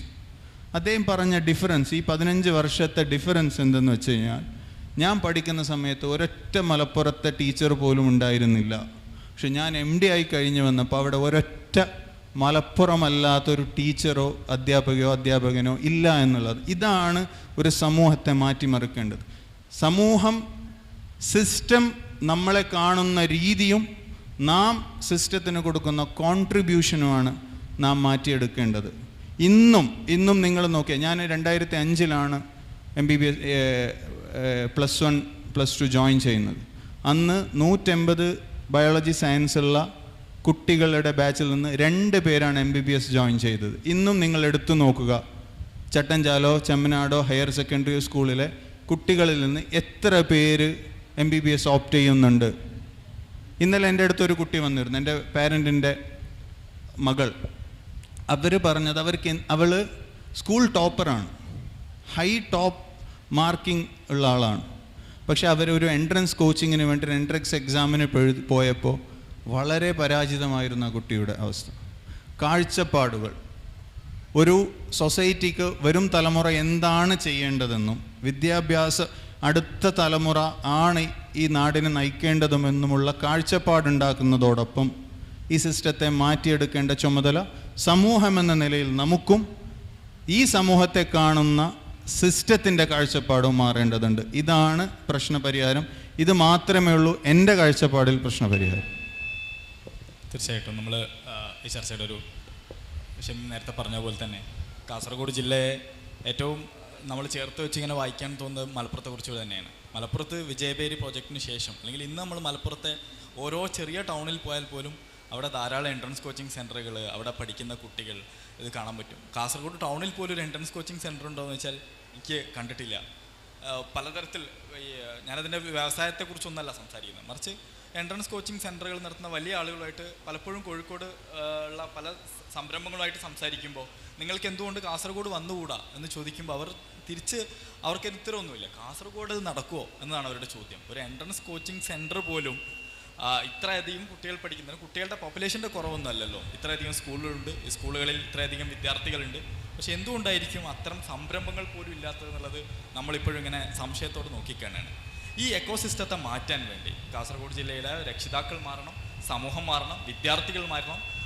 അവർക്ക് ലഭിക്കുന്ന അവരുടെ ചുറ്റുമുള്ള ഈ ആംബിയൻസ് കൂടി മാറേണ്ടതുണ്ട് എന്നാണ് തോന്നുന്നത്. നമ്മൾ ഒരു ഓവർ എക്സ്പോസ്ഡ് ആയിട്ടുള്ള ഒരു ഓവർ ഫാഷനാണ്, അല്ലെങ്കിൽ ജീവിതം വേറൊരു തലത്തിൽ വ്യാഖ്യാനിക്കപ്പെടുന്നത്. അതിന് നേരത്തെ പറഞ്ഞ പോലെയുള്ള പലതരത്തിലുള്ള ഈ സമൂഹത്തിൻ്റെ മനോഭാവം പ്രശ്നം തന്നെയാണ്. പലതവണ ഈ കേരളത്തിലെ എയർപോർട്ടുകളിൽ ഇറങ്ങി നമ്മുടെ പാസ്പോർട്ട് കാണുമ്പോൾ കാസർഗോഡാണ് എന്ന് കാണുമ്പോൾ ഒരു അഡീഷണൽ പരിശോധന നടത്താൻ, മറ്റൊന്നും ഇല്ലെങ്കിൽ പോലും ഒരു അഡീഷണൽ പരിശോധന നടത്തുന്നതിന് പലതവണ വിധേയമായിട്ടുണ്ട്. കോഴിക്കോട് എയർപോർട്ടിലാവട്ടെ, കണ്ണൂർ എയർപോർട്ടിലാവട്ടെ, കൊച്ചിയിലാവട്ടെ, നമ്മൾ ഇറങ്ങി നമ്മുടെ പാസ്പോർട്ട് കാണുമ്പോൾ ഇത് കാസർഗോഡാണല്ലോ എന്ന് പറയുമ്പോൾ വേറെ ഒന്നുമില്ല, നമ്മുടെ കയ്യിൽ ലഗേജ് പോലും ഇല്ലെങ്കിൽ പോലും ഒരു അഡീഷണൽ പരിശോധനയ്ക്ക് അത് വളരെ വലിയ നിന്ദ്യമായ ഒരു അവസ്ഥയാണ് എന്ന് പല സന്ദർഭത്തിൽ തോന്നിയിട്ടുണ്ട്. കണ്ണൂർ എയർപോർട്ടിൽ ഒരിക്കൽ ഇറങ്ങി വന്ന് കയ്യിലൊരു ലഗേജ് പോലും ഇല്ല, ഹാൻഡ് ബാഗിലെ വസ്ത്രം മാത്രമേ ഉള്ളൂ. അത് പരിശോധിച്ച് കഴിഞ്ഞിട്ട് വീണ്ടും എക്സ്റേ എടുത്തിച്ച് ഷൂവും ചെരുപ്പും ഒക്കെ ഊരി മാറ്റി നോക്കി പരിശോധിച്ച് വീണ്ടും മണിക്കൂറുകൾ അവിടെ ഇരുത്തുമ്പോൾ നമ്മൾ ആളുകൾ ഇങ്ങനെ ചുറ്റും നോക്കുന്നുണ്ട്, ഇയാൾ എന്താണ് എന്ന്. അപ്പോൾ കസ്റ്റംസിലെ ഉദ്യോഗസ്ഥൻ പറയുന്നത് കാസർഗോട്ടുകാരൻ വെറും കൈയോട് ആരും വരില്ല എന്നാണ്. ഇത് സമൂഹം നമ്മളെക്കുറിച്ച് സ്ഥാപിച്ചിരിക്കുന്ന ഒരു പൊതുബോധമാണ്. കള്ളക്കടത്ത് അല്ലെങ്കിൽ ഇങ്ങനെ തുടങ്ങുന്ന ഈ പൊതുബോധ്യങ്ങളെ തകർക്കുകയും, അതേസമയം ഷമീമോടെ പറഞ്ഞ ഒരു കാര്യം കൂടി ചേർത്ത് പറയണമെന്ന് തോന്നുന്നത്, ഒരുപാട് വലിയ ഡോക്ടർമാരെ ലിസ്റ്റ് എടുത്ത് നോക്കിയാൽ, കേരളത്തിലെയോ മംഗലാപുരത്തെയോ ഡോക്ടർമാരുടെ ലിസ്റ്റ് എടുത്ത് നോക്കിയാൽ ഏറ്റവും വിദഗ്ധരായ ഡോക്ടർമാരായിരുന്നു വെച്ചാൽ അത് കാസർഗോട്ടുകാരാണ്. ഇവിടെ ജനിച്ച, ഇവിടെ വളർന്ന, ഇവിടെ നിന്ന് പ്രാഥമിക വിദ്യാഭ്യാസം നേടിയ ആ മനുഷ്യരാണ് കേരളത്തിലെ വലിയ ഡോക്ടർമാർ, അല്ലെങ്കിൽ വലിയ തലത്തിൽ ജോലി ചെയ്യുന്ന ധാരാളം ആളുകളെ, കാസർഗോട്ടുകാരായ ആളുകളെ നമുക്ക് കാണാൻ കഴിയുന്നുണ്ട്. പക്ഷെ അവരെ എത്രത്തോളം കാസർഗോഡിന് പ്രയോജനപ്പെട്ടിട്ടുണ്ട് എന്ന ചോദ്യം. അതോടൊപ്പം തന്നെ ഈ നോർത്തിലൊക്കെ യാത്ര ചെയ്യുമ്പോൾ, ഇന്ത്യയുടെ നോർത്തിലൊക്കെ യാത്ര ചെയ്യുമ്പോൾ നമുക്ക് തോന്നിയിട്ടുള്ളൊരു കാര്യം, അവിടെ ഈ സമാനമായിട്ടുള്ളൊരു അവസ്ഥയാണ് തോന്നാറുള്ളത്. അവിടെ വിദ്യാഭ്യാസമുള്ള മനുഷ്യരുണ്ട്, അവരെ ഉയർന്ന സാമ്പത്തിക ശേഷിയുള്ള മനുഷ്യരുണ്ട്. പക്ഷെ അവരൊക്കെ വിദ്യാഭ്യാസവും സാമൂഹികമായ ഉയർന്ന സ്റ്റാറ്റസും നേടുമ്പോൾ അവർ ഗ്രാമങ്ങളിൽ നിന്ന് മാറി നഗരങ്ങളിലേക്ക് മാറി താമസിക്കുന്നതോടുകൂടി ഈ ഗ്രാമങ്ങളിൽ നിൽക്കുന്ന മനുഷ്യർക്ക്, വിദ്യാഭ്യാസമുള്ള ആളുകളെ, ഉയർന്ന സ്റ്റാറ്റസിൽ ജീവിക്കുന്ന മനുഷ്യരെ കാണാനും അനുഭവിക്കാനുള്ള അവസരം ഇല്ലാതാകുന്നതോടുകൂടി അവരുടെ ഒരു ജീവിത നിലവാരം ഇതാണ് എന്ന് ആ ഒരു ലെവലിലേക്ക് അവർ മാറ്റപ്പെടുന്നുണ്ടോ എന്നുള്ളതാണ്. അപ്പോൾ ഇതുകൂടി നമുക്ക് പരിഹരിക്കാൻ കഴിയേണ്ടതാണ് എന്നാണ് ഞാൻ കരുതുന്നത്. നമ്മുടെ ചുറ്റുമുള്ള മനുഷ്യരെ, ഒരു വിദ്യാർത്ഥി സംഘടന നടത്തൽ, വിദ്യാർത്ഥി സമൂഹത്തിന് കരിയറും ഗൈഡൻസും ഇത്തരം പരിപാടികൾ നടത്തുന്ന വെഫിയുടെ അടുത്തത്തിൽ ഈ ചർച്ചയിലെ ഒരു പ്രൊഡക്റ്റീവായിട്ട് ഈ ചർച്ച അവസാനിപ്പിക്കേണ്ടത്, നമുക്ക് എങ്ങനെയാണ് കാസർഗോഡിനൊരു ദീർഘമായി ഒരു വിജയബേരിയിലേക്ക് കൊണ്ടുപോകാൻ കഴിയുക, അത്തരം അനുഭവങ്ങൾ സൃഷ്ടിക്കാൻ കഴിയുക. അനുഭവം പ്രധാനമാണല്ലോ, ആ അനുഭവങ്ങളിൽ നിന്നാണ് ആളുകൾ തിരിച്ചറിവിലേക്ക് വരേണ്ടത്. അത്തരം ഒരു അജണ്ടയെ എങ്ങനെ നമുക്ക് കാസർഗോഡിൻ്റെ ജനങ്ങൾക്ക് സെറ്റ് ചെയ്ത് കൊടുക്കാം എന്ന ചർച്ച കൂടി ഇവിടെ നടക്കേണ്ടതുണ്ടെന്ന് തോന്നുന്നു. നമുക്ക് എങ്ങനെയാണ് ഈ എക്കോസിസ്റ്റത്തെ, സർക്കാരിൻ്റെയോ സംവിധാനങ്ങളുടെയോ ഭാഗത്ത് വരുന്ന കുറവുകളെക്കുറിച്ചുള്ള സംസാരത്തെക്കുറിച്ചേ അല്ല, മറിച്ച് എങ്ങനെ ഈ സമൂഹത്തിനകത്തുള്ള ഈ ഇവിടെയുള്ള ഒരു എക്കോസിസ്റ്റം നമുക്ക് രൂപപ്പെടുത്തിയെടുക്കാൻ പറ്റും എന്നതുകൂടി നമ്മളിവിടെ ചർച്ച ചെയ്യാണ്. സാർ, ഇവിടെ എൻ്റെ 2 സഹപാനലിസ്റ്റുകൾ നടത്തിയ അഭിപ്രായങ്ങളിൽ ചില കാര്യങ്ങളിൽ യോജിപ്പും ചില കാര്യങ്ങളിൽ വിയോജിപ്പുമുണ്ട്. അപ്പോൾ വിയോജിപ്പുകളെക്കുറിച്ചുള്ള ചർച്ചയ്ക്ക് ഒരു സംവാദത്തിന് ഇപ്പോൾ മുതിരുന്നില്ല. ഇവിടെ ഡോക്ടർ സൂചിപ്പിച്ച ചില വിഷയങ്ങളിൽ അദ്ദേഹം രണ്ടാമതായി പറഞ്ഞിട്ടുള്ള വളരെ പ്രധാനപ്പെട്ട ചില വിഷയങ്ങളുണ്ട്.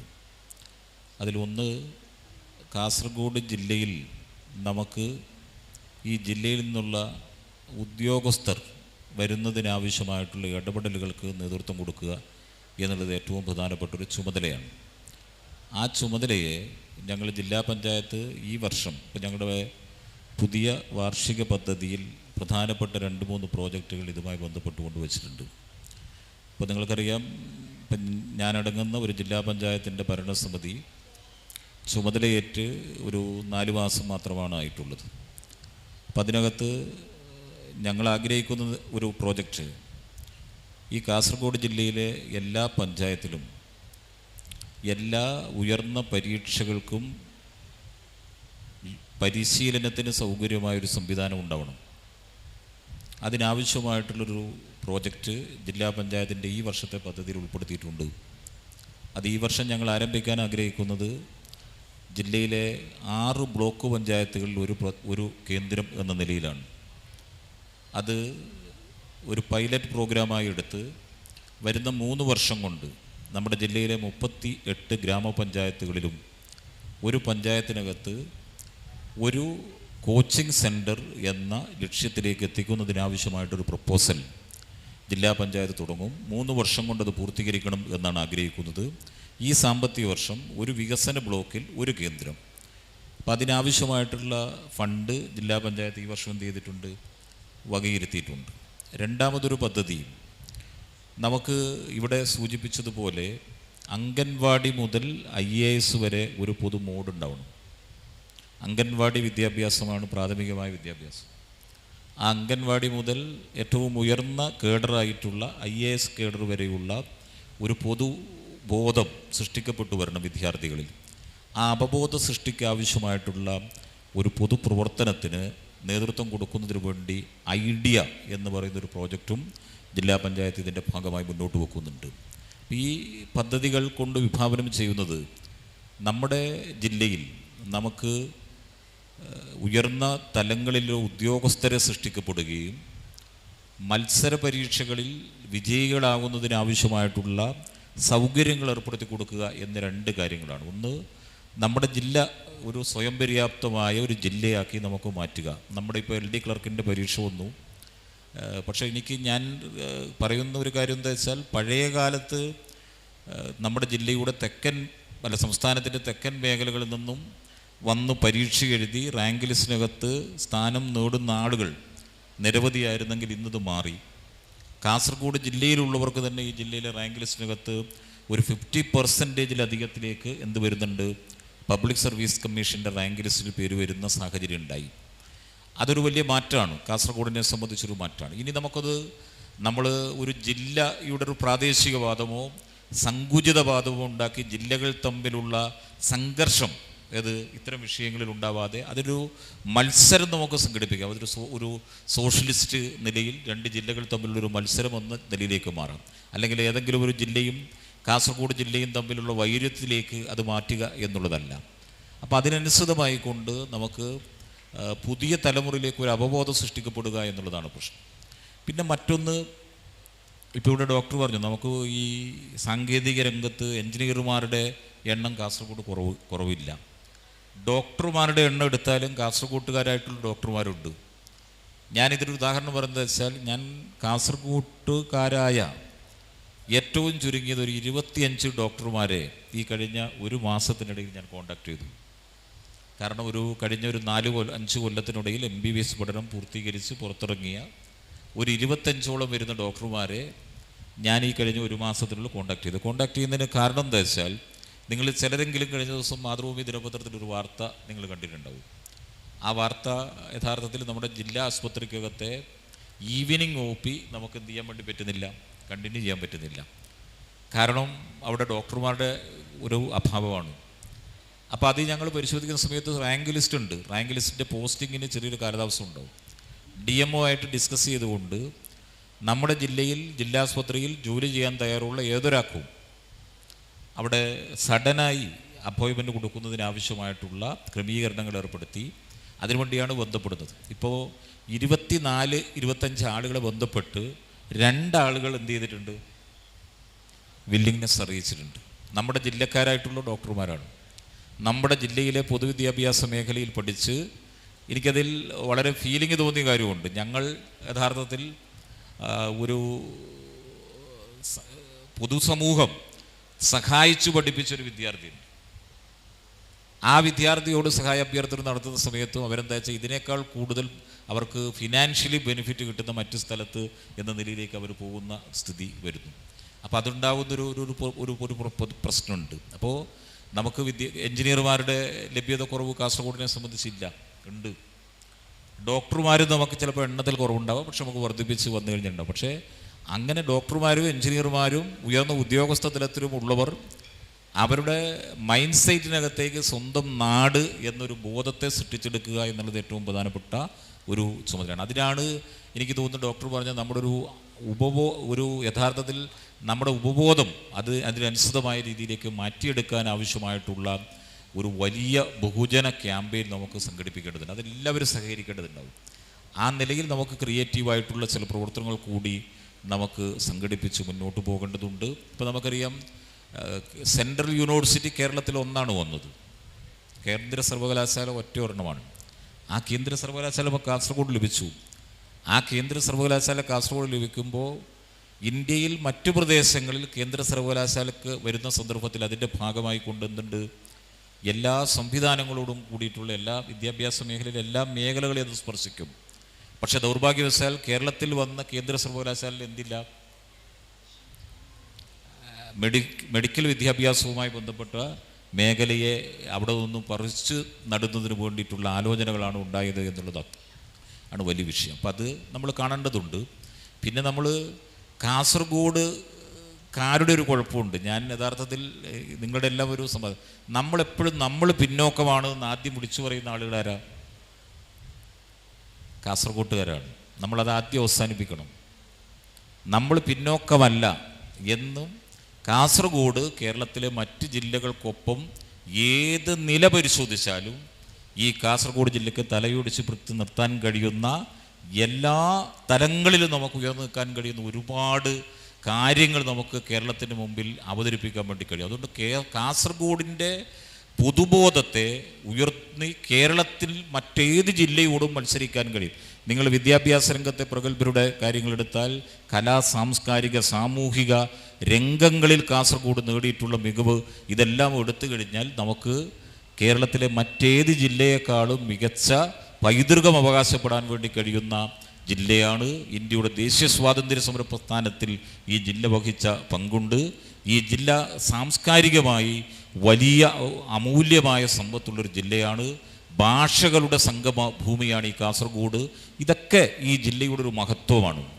അതുകൊണ്ട് കാസർഗോട്ടുകാർ ഒരു കാരണവശാലും നമ്മൾ മറ്റ് ജില്ലക്കാരെക്കാളും പുറകിലാണ് എന്ന് നമ്മൾ സംസാരിച്ച് നടക്കുന്നത്. മറ്റുള്ളവർ സംസാരിച്ചോട്ടെ, ചിലപ്പോൾ കാസർഗോഡ് മോശമാണെന്ന്.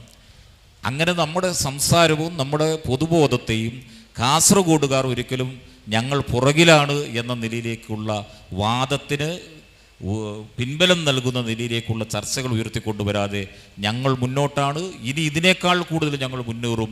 കേരളത്തിൽ അത്ഭുതങ്ങൾ സൃഷ്ടിക്കാൻ കഴിയുന്ന ജില്ലയാണ് ഈ കാസർഗോഡ് എന്ന് നമുക്ക് തെളിയിച്ചു കൊടുക്കാൻ കഴിയുന്ന ഒരു പൊതു കൂട്ടായ്മ നമുക്ക് രൂപപ്പെട്ടു വരണം. ഇത്തരം ക്രിയാത്മകമായിട്ടുള്ള നിർദ്ദേശങ്ങളും ചർച്ചകളും ഭാവിയിൽ നിങ്ങൾക്കൊക്കെ അതിനുള്ള ഓപ്പൺ സ്പേസിൽ നമുക്ക് അവസരങ്ങളുണ്ട്. ഞങ്ങൾ ഒരു ജില്ലാ പഞ്ചായത്ത് എന്ന നിലയിൽ നമുക്ക് പരിമിതികളുണ്ടാവാം. ആ പരിമിതികൾക്കുള്ളിൽ നിന്നുകൊണ്ടാണ് ഇത്തരം ചില പദ്ധതികൾക്ക് ജില്ലാ പഞ്ചായത്ത് നേതൃത്വം കൊടുക്കാൻ തയ്യാറാവുന്നത്. ഇനിയും നമുക്ക് ക്രിയേറ്റീവായിട്ടുള്ള നിർദ്ദേശങ്ങൾ വന്നാൽ ആ നിർദ്ദേശങ്ങളെ കൂടി സംശീകരിച്ച് ഞങ്ങളുടെ പരിമിതിയിൽ നിന്നുകൊണ്ടുള്ള ഏത് ഇടപെടലുകൾക്കും നേതൃത്വം കൊടുക്കാൻ കാസർഗോഡ് ജില്ലാ പഞ്ചായത്ത് തയ്യാറാകും. ഈ ജില്ല നമ്മുടെ സംസ്ഥാനത്ത് മറ്റ് ജില്ലകളിനേക്കാൾ മികച്ച ജില്ലയാണ് എന്ന് ആ നിലയിലേക്ക് എത്തിക്കാൻ കഴിയുന്ന നിലയിൽ ഈ ജില്ലയിലേക്ക് വരണം. ഇപ്പോൾ ടൂറിസം രംഗം നമ്മളൊന്ന് എടുത്ത് പരിശോധിച്ച് വയ്ക്കും. കേരളത്തിലെ ഏത് ജില്ലകൾക്കുള്ളതിനേക്കാൾ മനോഹാരിതയുള്ളൊരു ജില്ലയാണ് ഇത് കാസർഗോഡ് ജില്ല. നമുക്ക് തീരദേശമുണ്ട്, ഇടനാടുണ്ട്, മലയോരമുണ്ട്. ജൈവ വൈവിധ്യങ്ങളുടെ കലവറയാണ് കാസർഗോഡ് ജില്ല. ഇതൊക്കെ നമുക്ക് ശരിയായ രീതിയിൽ പ്രൊജക്റ്റ് ചെയ്യാൻ വേണ്ടി കഴിഞ്ഞാൽ സഞ്ചാരികളുടെ ഏറ്റവും പ്രധാനപ്പെട്ട കേന്ദ്രമായി കാസർഗോഡ് ജില്ല മാറും. അപ്പം ആ നിലയിലേക്കുള്ള ഏറ്റവും നൂതനമായ ആശയങ്ങളെ നമുക്ക് യഥാർത്ഥത്തിൽ സമൂഹത്തിൽ ഉയർത്തിക്കൊണ്ടുവരണം. അതിൻ്റെ ഏറ്റവും വലിയ സംഭാവന നൽകാൻ നമുക്കാകെ കഴിയണം. തീർച്ചയായും ഈ ഡിസ്കഷൻ അത്തരം ചർച്ചകൾക്കൊക്കെ ഒരു വഴികാട്ടിയായി തീരും എന്ന് ഞാൻ കരുതുകയാണ്. നന്ദി.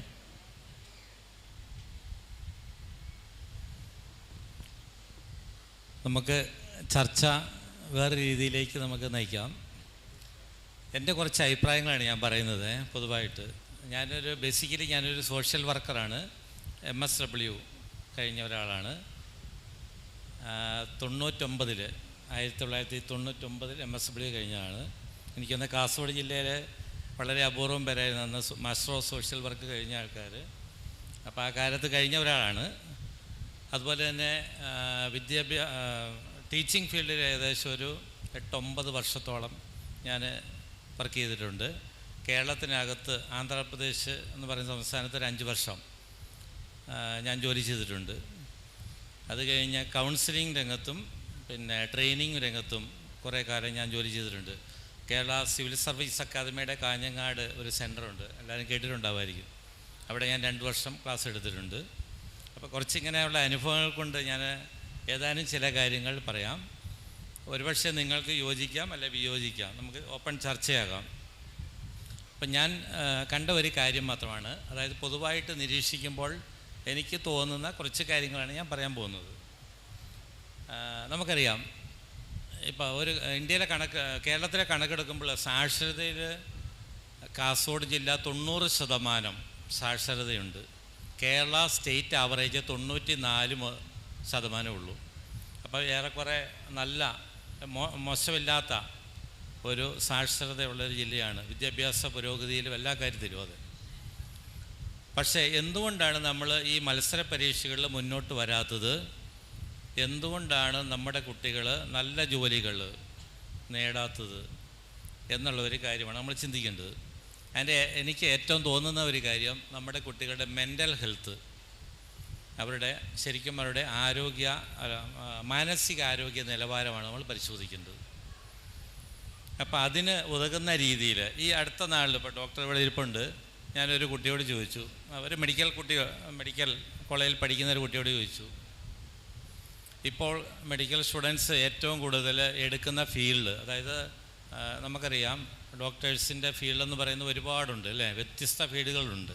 ഗൈനക്കോളജി മുതൽ ഇപ്പോൾ സൈക്യാട്രി ഉണ്ട്, അല്ലെങ്കിൽ നമുക്കറിയാം പീഡിയാട്രിക്സ് ഉണ്ട്, ഇപ്പോൾ സാറ് ന്യൂറോളജിസ്റ്റ്, അപ്പോൾ പല പല ഫീൽഡുകളുണ്ട്. അവിടെ പോലും നമ്മുടെ ഇപ്പോൾ ഉള്ള കുട്ടികൾ, ന്യൂ ജനറേഷൻ, ഏറ്റവും ഈസി ആയതും ഏറ്റവും ടെൻഷൻ ഉണ്ടാക്കാത്തതും ഏറ്റവും ആങ്സൈറ്റി ഉണ്ടാകാത്തതുമായ ഒരു ഫീൽഡാണ് അവർ തിരഞ്ഞെടുക്കുക. എനിക്ക് തോന്നുന്നത് ഡോക്ടർ അതിനെക്കുറിച്ച് പിന്നീട് പറയുമെന്ന് തോന്നുന്നു. കാരണം എന്താ പറയുക, നമ്മുടെ കുട്ടികൾ ടെൻഷൻ ഇല്ലാത്ത ഒരു ജോലി, ആങ്സൈറ്റി ഉണ്ടാകാത്തൊരു ജോലി, കൂടുതൽ ബുദ്ധിമുട്ട് അതായത് ഏറ്റവും കൂടുതൽ അത്രയധികം പരിശ്രമം വേണ്ടാത്ത ഒരു ജോലിയാണ് അവർ പ്രിഫർ ചെയ്യുന്നത്, ഏറ്റവും ഈസി ആയിട്ട്. നമ്മൾ പറയാല്ലേ, ഏറ്റവും ചെറിയ അധ്വാനം കൊണ്ട് കൂടുതൽ നേട്ടം ഉണ്ടാകുക, അതാണ് ഉദ്ദേശിക്കുന്നത്. ഈസി മൈൻഡാണ് എല്ലാവർക്കും. പക്ഷേ പണ്ടത്തെ ഒരു തലമുറ അങ്ങനെയല്ലായിരുന്നു, ഇതിന് മുമ്പുള്ള ഒരു തലമുറ അങ്ങനെയല്ലായിരുന്നു. കഷ്ടപ്പെട്ടാണ് അവർ ജോലി കണ്ടെത്തിയതും ജോലി ചെയ്തതും. നമുക്കറിയാലോ, ഒരുപാട് ഉദാഹരണങ്ങളുണ്ട്.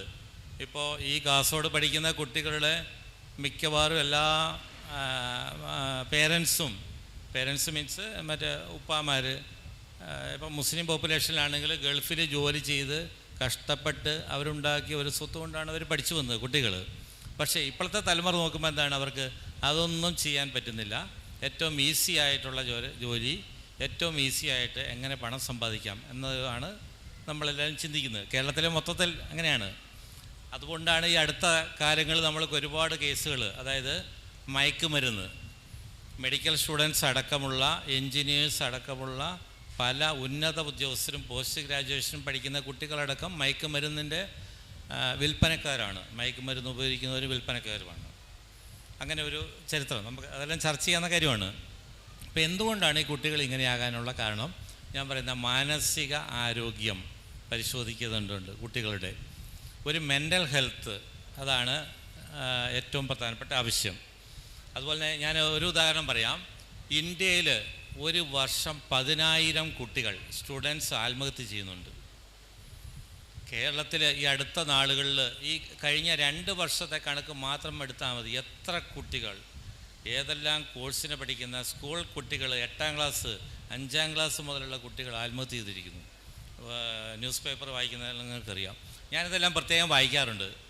വായിക്കാന്ന് എൻ്റെ താല്പര്യം കൊണ്ടല്ല, എന്ത് സാഹചര്യം കൊണ്ടാണ് അവർ മരിച്ചത്. നല്ല നിലയിൽ ജോലി ചെയ്യുന്ന കുടുംബനാഥന്മാരുള്ള ആ കുട്ടികൾ, വീട്ടിൽ സാമ്പത്തിക പ്രശ്നമില്ല, മറ്റൊരു പ്രശ്നങ്ങളില്ല. പക്ഷേ എന്താണ്, തിരിച്ചറിയാൻ പറ്റാത്ത പല പല കാരണങ്ങൾ. അപ്പോൾ ആത്മഹത്യ ചെയ്യുന്ന കുട്ടികളുടെ എണ്ണം വളരെയധികം വർദ്ധിക്കുന്നു. പിന്നെ എഡ്യൂക്കേറ്റഡ് അൺഎംപ്ലോയ്മെൻറ്റ് നിങ്ങൾ കേട്ടിട്ടുണ്ടോ? ജോലി ധാരാളം വിദ്യാഭ്യാസ സമ്പന്നരാണ് കാസർഗോഡ് ജില്ലയിലുള്ളത്. ഒരുപാട് പേർക്ക് ഡിഗ്രിയും PG എല്ലാം ഉണ്ട്. പക്ഷേ അവർ ജോലി ചെയ്യുന്നില്ല, ജോലി കിട്ടുന്നില്ല. എഡ്യൂക്കേറ്റഡ് അൺഎംപ്ലോയ്മെൻ്റ് എന്നാണ് അതിനെ പറയുന്നത്. എന്താണ് കാരണം? നമ്മൾ കൂടുതൽ ഇപ്പോൾ ഈ പരമ്പരാഗതമായി നമ്മൾ ചെയ്യുന്ന വിദ്യാഭ്യാസം, അതായത് ഡിഗ്രിയും PG നമ്മൾ അത് തന്നെയാണ്. ഇപ്പോൾ BA history, BA English, BA economics, ഇങ്ങനെ പോവുകയാണ്. MA അതുപോലെ തന്നെ ഒരുപാട് കോഴ്സ് പരമ്പരാഗതമായിട്ടുള്ള കോഴ്സുകളാണ്. എൻ്റെ അഭിപ്രായമാണ് ഇത് മാറ്റേണ്ട കാലം അതിക്രമിച്ചിരിക്കുന്നു. നമ്മൾ പരമ്പരാഗതമായ കോഴ്സുകൾ ഓക്കെ ശരിയാണ്, പക്ഷേ അതോടൊപ്പം തന്നെ ന്യൂ ജനറേഷൻ കോഴ്സുകൾ തുടങ്ങണം. നമ്മുടെ കേരളത്തിലും അതുപോലെ തന്നെ കാസർഗോഡും തുടങ്ങണം. അതായത് ഇന്ന് ഏറ്റവും കൂടുതൽ തൊഴിൽ ലഭ്യമാകുന്നത് ഏത് ഫീൽഡിലാണ്? പഠിക്കേണ്ടതാണ് ഏറ്റവും കൂടുതൽ. മെഡിക്കൽ ഫീൽഡ് ഒരു എക്സംഷൻ തന്നെയാണ്. മെഡിക്കൽ ഫീൽഡിൽ ഇഷ്ടം പോലെ തൊഴിലുണ്ട്, പക്ഷേ കുട്ടികളില്ല. അതുപോലെ തന്നെ ഇപ്പം മറ്റ് ഫീൽഡുകൾ, ടെക്നിക്കൽ ഫീൽഡിൽ ഈ അടുത്ത നാളുകളിൽ നമുക്കറിയാം ഏറ്റവും കൂടുതൽ കുതിച്ച് ചാട്ടം ജോലി സാധ്യതകൾ ഉണ്ടായിരിക്കുന്നത് IT ഫീൽഡാണ് അല്ലേ? IT ഫീൽഡാണ്. കമ്പ്യൂട്ടർ അധിഷ്ഠിതമായ വിദ്യാഭ്യാസം പൂർത്തിയാക്കിയവർ BTechും അതുപോലെ MTechും അല്ലെങ്കിൽ MCAയും കഴിഞ്ഞ ധാരാളം പേർക്ക്, ഈവൻ എൻജിനീയേഴ്സിനെല്ലാം ഇപ്പോൾ കിട്ടിയിരിക്കുന്ന ജോലി കിട്ടിക്കൊണ്ടിരിക്കുന്ന ഒരു ഫീൽഡാണ് IT. ഒരുപാട് ജോലി, നല്ല സാലറി വാങ്ങുന്നവരുണ്ട്, കുറഞ്ഞ സാലറി വാങ്ങുന്നവരുണ്ട്, എക്സ്പീരിയൻസ്ഡ് ആയിട്ടുള്ളവർക്ക് വളരെ നല്ല ഓഫറുമുണ്ട്. പക്ഷേ അപ്പോൾ അതനുസരിച്ച് നമ്മൾ ന്യൂ ജനറേഷൻ കോഴ്സുകൾ തുടങ്ങണം, ടെക്നിക്കൽ ഇൻസ്റ്റിറ്റ്യൂഷൻസ് തുടങ്ങണം. അതായത് ഈ കുട്ടികൾക്ക് നല്ല ഒരു എക്സ്പോഷർ, നല്ല ഒരു ട്രെയിനിങ് കിട്ടണം. അപ്പോൾ എന്താണ് സ്കിൽ എഡ്യൂക്കേഷൻ? ശരിക്കും നമ്മൾ മറ്റ് പല ഇൻഡസ്ട്രി ആയിട്ട് ടൈപ്പ് ചെയ്യണം. കാസർഗോഡ് ജില്ലയിലുള്ള പല സ്ഥാപനങ്ങൾ, ടെക്നിക്കൽ ഇൻസ്റ്റിറ്റ്യൂഷൻസ് ഇൻഡസ്ട്രി ടൈപ്പ് ഇല്ല. ആ കുട്ടികൾ, ഒരു ഉദാഹരണം ഞാൻ പറയാം. ഇപ്പോൾ ഇവിടുന്ന് BTech പഠിച്ചിറങ്ങുന്ന കുട്ടികൾ, BTech സിവിൽ ഫീൽഡ് പഠിച്ചിറങ്ങുന്ന ധാരാളം കുട്ടികളുണ്ട്. നിങ്ങളൊക്കെ ഒരുപക്ഷെ അവരുമായിട്ട് പരിചയപ്പെട്ടിട്ടുണ്ടാവും. പക്ഷേ അവർക്ക് കൺസ്ട്രക്ഷൻ മേഖലയെക്കുറിച്ച് ഒന്നും അറിയില്ല എന്നല്ല ഞാൻ പറയുന്നത്. തിയറി പരമായിട്ട് അറിയുന്നുണ്ട്, പ്രാക്ടിക്കൽ യാതൊരു നോളജും ഇല്ല. കാരണം എന്താണെന്ന് ചോദിച്ചു കഴിഞ്ഞാൽ അവർക്കൊരു എക്സ്പോഷർ ഇല്ല. അവരൊരു വലിയൊരു കൺസ്ട്രക്ഷൻ ഫീൽഡ് അവർ പോകുന്നില്ല, പരിശോധിക്കുന്നില്ല, പഠിക്കുന്നില്ല. അതുപോലെ തന്നെ ITI ഉണ്ട് ഇവിടെ. ITIയിൽ പഠിച്ചിറങ്ങുന്ന കുട്ടികൾക്ക് ഒരു എക്സ്പോഷർ കിട്ടുന്നില്ല. അതാണ് നമ്മുടെ ജോലി കിട്ടാത്തതിൻ്റെ ഒരു പ്രധാന കാരണം. അപ്പം ശരിക്കും നമ്മൾ ഈ ജോലി കഴിഞ്ഞ് ഈ തരത്തിലുള്ള ടെക്നിക്കൽ എഡ്യൂക്കേഷൻ കഴിഞ്ഞ കുട്ടികൾക്ക് സ്കിൽ എഡ്യൂക്കേഷൻ, അവരുടെ സ്കില്ല് ഉണ്ടാക്കിയെടുക്കാൻ വേണ്ടിയിട്ടുള്ള ടെക്നിക്കൽ നോളജ് ആൻഡ് എക്സ്പീരിയൻസ് ഉണ്ടാക്കാൻ വേണ്ടിയിട്ടുള്ള പലവിധ സ്ഥാപനങ്ങൾ തുടങ്ങണം. അതാണ് ഒരു പ്രധാനപ്പെട്ട കാര്യം. അതില്ലാത്തതുകൊണ്ടാണ് ജോലി കിട്ടാൻ ബുദ്ധിമുട്ട്. പിന്നെ ഞാൻ പറഞ്ഞത് നമ്മുടെ കുട്ടികളുടെ മെൻ്റൽ സ്ട്രെസ്സിനെ കാര്യങ്ങളൊക്കെ ഞാൻ പറഞ്ഞു. ഇമോഷൻ കൺട്രോൾ, എമ്പതി, കുറേ കാര്യമുണ്ട്. ടീം വർക്ക്, ഡിസിഷൻ മേക്കിംഗ്, ഇതൊന്നുമില്ല. സ്കിൽ നമ്മൾ പണ്ട് പഠിച്ചിട്ടുണ്ട്. ലൈഫ് സ്കിൽ എഡ്യൂക്കേഷൻ എന്ന് പറയുന്നൊരു കാര്യം പഠിച്ചിട്ടുണ്ട്. ഇപ്പോൾ സ്കൂളുകളിൽ പഠിപ്പിക്കുന്നുണ്ട് ലൈഫ് സ്കിൽ എഡ്യൂക്കേഷൻ. അത് ശരിക്കും പഠിപ്പിച്ചിരിക്കണം. ഓരോ സ്ഥാപനത്തിലും കൗൺസിലേഴ്സ് ഉണ്ടായിരിക്കണം. കുട്ടികളുടെ പ്രശ്നങ്ങൾ സംസാരിക്കാൻ വേണ്ടിയിട്ടുള്ള ഒരു കൗൺസിലർ ഉണ്ടായിരിക്കണം. ഏതൊരു സ്ഥാപനത്തിൽ ഇപ്പോൾ ഉണ്ട്, എല്ലാ കോളേജിലും ഉണ്ട്, ഗവൺമെൻറ് കോളേജിലും ഉണ്ട്, സ്കൂളുകളിലും ഉണ്ട്. പക്ഷേ എത്രത്തോളം വിജയിക്കും നമുക്ക് പറയാൻ പറ്റുന്നില്ല. നമ്മുടെ കുടുംബ സാഹചര്യങ്ങൾ മാറി അല്ലേ? പഴയ അത്രയും കുട്ടികളില്ല നമ്മുടെ വീടുകളിൽ. അതുപോലെ തന്നെ പേരൻസ് എല്ലാവരും ജോലി സംബന്ധമായ തിരക്കുകളിലാണ്. കുട്ടികൾ തമ്മിലുള്ള കമ്മ്യൂണിക്കേഷൻ വളരെ കുറവാണ് അല്ലേ? ആശയവിനിമയം വളരെ കുറവാണ്. ഒരു കുട്ടി മറ്റൊരു കുട്ടിയോട് ഇപ്പോൾ എങ്ങനെയാണ് ബന്ധപ്പെടുന്നത് നിങ്ങൾ കണ്ടിട്ടുണ്ടോ, ശ്രദ്ധിച്ചിട്ടുണ്ടോ? അവർ സംസാരിക്കാറില്ല, ഫോൺ വിളിക്കാറില്ല. നമ്മൾ ഫോൺ വിളിച്ച് സംസാരിക്കും, അവർ ഫോൺ വിളിക്കില്ല. എങ്ങനെയാണ് ചെയ്യുന്നത്? വാട്സപ്പിൽ ഒരു മെസ്സേജ് അയക്കും. വാട്സപ്പിൽ നേരിട്ടൊരു സംസാരമല്ല. അപ്പം ഞാൻ പലപ്പോഴും ചോദിച്ചിട്ടുണ്ട്, നിങ്ങൾക്ക് അവരെ വിളിച്ച് സംസാരിച്ചുകൂടെ? സംസാരിക്കത്തില്ല, വാട്സപ്പിൽ മാത്രമേ ഉള്ളൂ. അപ്പോൾ അങ്ങനെയുള്ളൊരു കാലമാണിത്. പിന്നെ ഏറ്റവും കൂടുതൽ കുട്ടികൾ അഡിക്ഷനായിട്ടുള്ളത് എന്താണ്? മൊബൈൽ ഫോണും ഇൻ്റർനെറ്റുമായ ലോകത്താണ്. അതായത് മറ്റുള്ളവരുമായിട്ട് യാതൊരു അറ്റാച്ച്മെൻറ്റോ യാതൊരു കോണ്ടാക്റ്റും ഇല്ല, അവരെ കൂട്ടുകാർ പോലുമില്ല അല്ലേ? ഇങ്ങനെയുള്ളൊരു കാലമാണ്. അതൊക്കെ നമ്മൾ ഒന്ന് പരിശോധിക്കേണ്ടതാണ്. പിന്നെ ഇംഗ്ലീഷ് ലാംഗ്വേജ് കമ്മ്യൂണിക്കേഷൻ, ഇംഗ്ലീഷ് ലാംഗ്വേജും ശരിക്കും അറിഞ്ഞിരിക്കേണ്ട കാര്യമാണ്. പിന്നെ കരിയർ ഗൈഡൻസ്, കുട്ടികൾക്ക് സ്കൂളിൽ തന്നെ കരിയർ ഗൈഡൻസ് കൊടുത്തു വരണം. പിന്നെ ഞാൻ പറഞ്ഞാൽ ലോക്കൽ ഇൻഡസ്ട്രി ഒരു ലിങ്കേജ് വേണം. പിന്നെ അതുപോലെ ഗവൺമെൻറ് സ്കൂളുകൾ സ്ട്രെങ്തൻ ചെയ്യണം. ഇന്നിപ്പോൾ നമുക്കറിയാം സ്ട്രെങ്തൻ ചെയ്ത് വരുന്നുണ്ട്. ഗവൺമെൻറ് സ്കൂൾ പ്രൈവറ്റ് സ്കൂളിനേക്കാളും മെച്ചപ്പെട്ട ധാരാളം സ്കൂൾ കാസർഗോഡ് ജില്ലയിലുണ്ട്. പ്രൈവറ്റ് സ്കൂളിലേക്കുള്ള ഒഴുക്ക്, കുട്ടികളുടെ ഒഴുക്ക് കുറഞ്ഞിട്ടുണ്ട് അല്ലേ? അപ്പോൾ അതുകൊണ്ട് അങ്ങനെ ഒരു പ്രശ്നം കാസർഗോഡ് ജില്ലയിലില്ല. പിന്നെ കുറേ കുട്ടികൾ എന്താണ് ഈ കോച്ചിങ്ങിനും മറ്റും പുറത്ത് പോകുന്നുണ്ട്. നമുക്കറിയാം കോച്ചിങ്ങിന് പോയിട്ട് കുട്ടികൾ ആത്മഹത്യ ചെയ്ത ഒരുപാട് കേസുകൾ കേട്ടിട്ടില്ലേ നിങ്ങൾ? ടെൻഷന്, സ്ട്രെസ്സ് താങ്ങാനാവാതെ കുട്ടികൾ ആത്മഹത്യ ചെയ്യുന്നു. പേരൻസ് അവരെ വല്ലാണ്ട് എന്താണ് മാനസികമായി ബുദ്ധിമുട്ടിക്കുന്നു, അല്ലെങ്കിൽ ടീച്ചേഴ്സ് ബുദ്ധിമുട്ടിക്കുന്നു. അവർക്ക് ഏത് ജോലി വേണം, ഏത് ഫീൽഡ് വേണമെന്ന് പേരൻസാണ് തിരഞ്ഞെടുക്കുന്നത്, കുട്ടികളല്ല. അപ്പോൾ ആ ഒരു അവസ്ഥ മാറേണ്ടിയിരിക്കുന്നു. അതുപോലെ തന്നെ നമ്മുടെ യൂത്ത് സപ്പോർട്ട്, യൂത്ത് എംപവർമെൻറ്റ്, അതുപോലെ തന്നെ സപ്പോർട്ട് വേണം. കുടുംബ തലത്തിലുള്ള ഒരു സപ്പോർട്ട് വേണം. ടീച്ചേഴ്സിൻ്റെ ഭാഗത്തു നിന്ന് ധാരാളം സപ്പോർട്ട് കാര്യങ്ങൾ ഞാൻ നോട്ട് ചെയ്തിട്ടുണ്ട്, പക്ഷേ ഞാനിപ്പോൾ പറയുന്ന സമയമില്ല. കമ്മ്യൂണിറ്റി പാർട്ടിസിപ്പേഷൻ, ഇത്തരത്തിലുള്ള മീറ്റിങ്ങുകളിൽ ഇപ്പം ധാരാളം കുട്ടികളാണ് പങ്കെടുക്കേണ്ടതായിരുന്നു. എന്തുകൊണ്ടോ ഒരുപാട് ധാരാളം കുട്ടികൾ വന്നിട്ടില്ല. അപ്പോൾ അത്തരത്തിലുള്ള ഒരു ശ്രമം സംഘടനകൾ തരത്തിലുള്ള ശ്രമങ്ങൾ നടത്തേണ്ടിയിരിക്കുന്നു. അപ്പോൾ ഇതെല്ലാം ഈ കാലഘട്ടത്തിൻ്റെ ആവശ്യമാണ്. കുട്ടികളുടെ ടെൻഷന്, അതുപോലെ തന്നെ അത്തരത്തിലുള്ള ഡിസിഷൻ മേക്കിങ്ങിനുള്ള ഒരു കപ്പാസിറ്റി കുട്ടികൾ തന്നെ ഉണ്ടാകണം. ഇന്ന് അനുഭവിക്കുന്ന അവരുടെ ഒറ്റപ്പെടൽ, അതുപോലെ ഏത് ജോലി, ഏത് കോഴ്സ് തിരഞ്ഞെടുക്കണമെന്ന് അവർക്ക് തന്നെ ഒരു മനസ്സിൽ ആഗ്രഹം ഉണ്ടാകണം. അപ്പോൾ ഇതിനു വേണ്ടിയിട്ടുള്ള ഒരു സൗകര്യവും ഒരു സ്കില്ലും അവരിൽ ഉണ്ടാക്കിയെടുക്കണം. അപ്പോൾ അത്തരത്തിലുള്ള ഒരു ആവശ്യകതയാണ് ഇന്നുള്ളത്. അപ്പോൾ ബാക്കി ഞാൻ ഡോക്ടർക്ക് കൈമാറുന്നു. എനിക്ക് തോന്നുന്നു ഇത് കഴിഞ്ഞിട്ട് നമുക്കൊരു ചെറിയ സംസാരം അങ്ങോട്ടും നിങ്ങളുടെ ഭാഗത്തുനിന്ന് ഉണ്ടാകണം, എന്നാലേ ശരിയാവും. ഓക്കെ. പ്രശ്നങ്ങളും പരിഹാരങ്ങളും ഏകദേശം സംസാരിച്ചു കഴിഞ്ഞു. സാറ് പറഞ്ഞ ജില്ലാ പഞ്ചായത്തിൻ്റെ ഈ പദ്ധതിയുടെ തുടക്കം വളരെ നമ്മളെല്ലാവരും പലപ്പോഴും പൊതുസമൂഹങ്ങളിലൊക്കെ ചർച്ച ചെയ്യാൻ ആഗ്രഹിക്കുന്ന വിഷയങ്ങളാണ്. അതിന് എല്ലാ സപ്പോർട്ടും ഒരു കാസർഗോഡുകാരൻ എന്ന നിലയിൽ മാനസികമായും അല്ലാതെയും ഞാൻ ഇവിടെ അറിയിക്കുന്നു.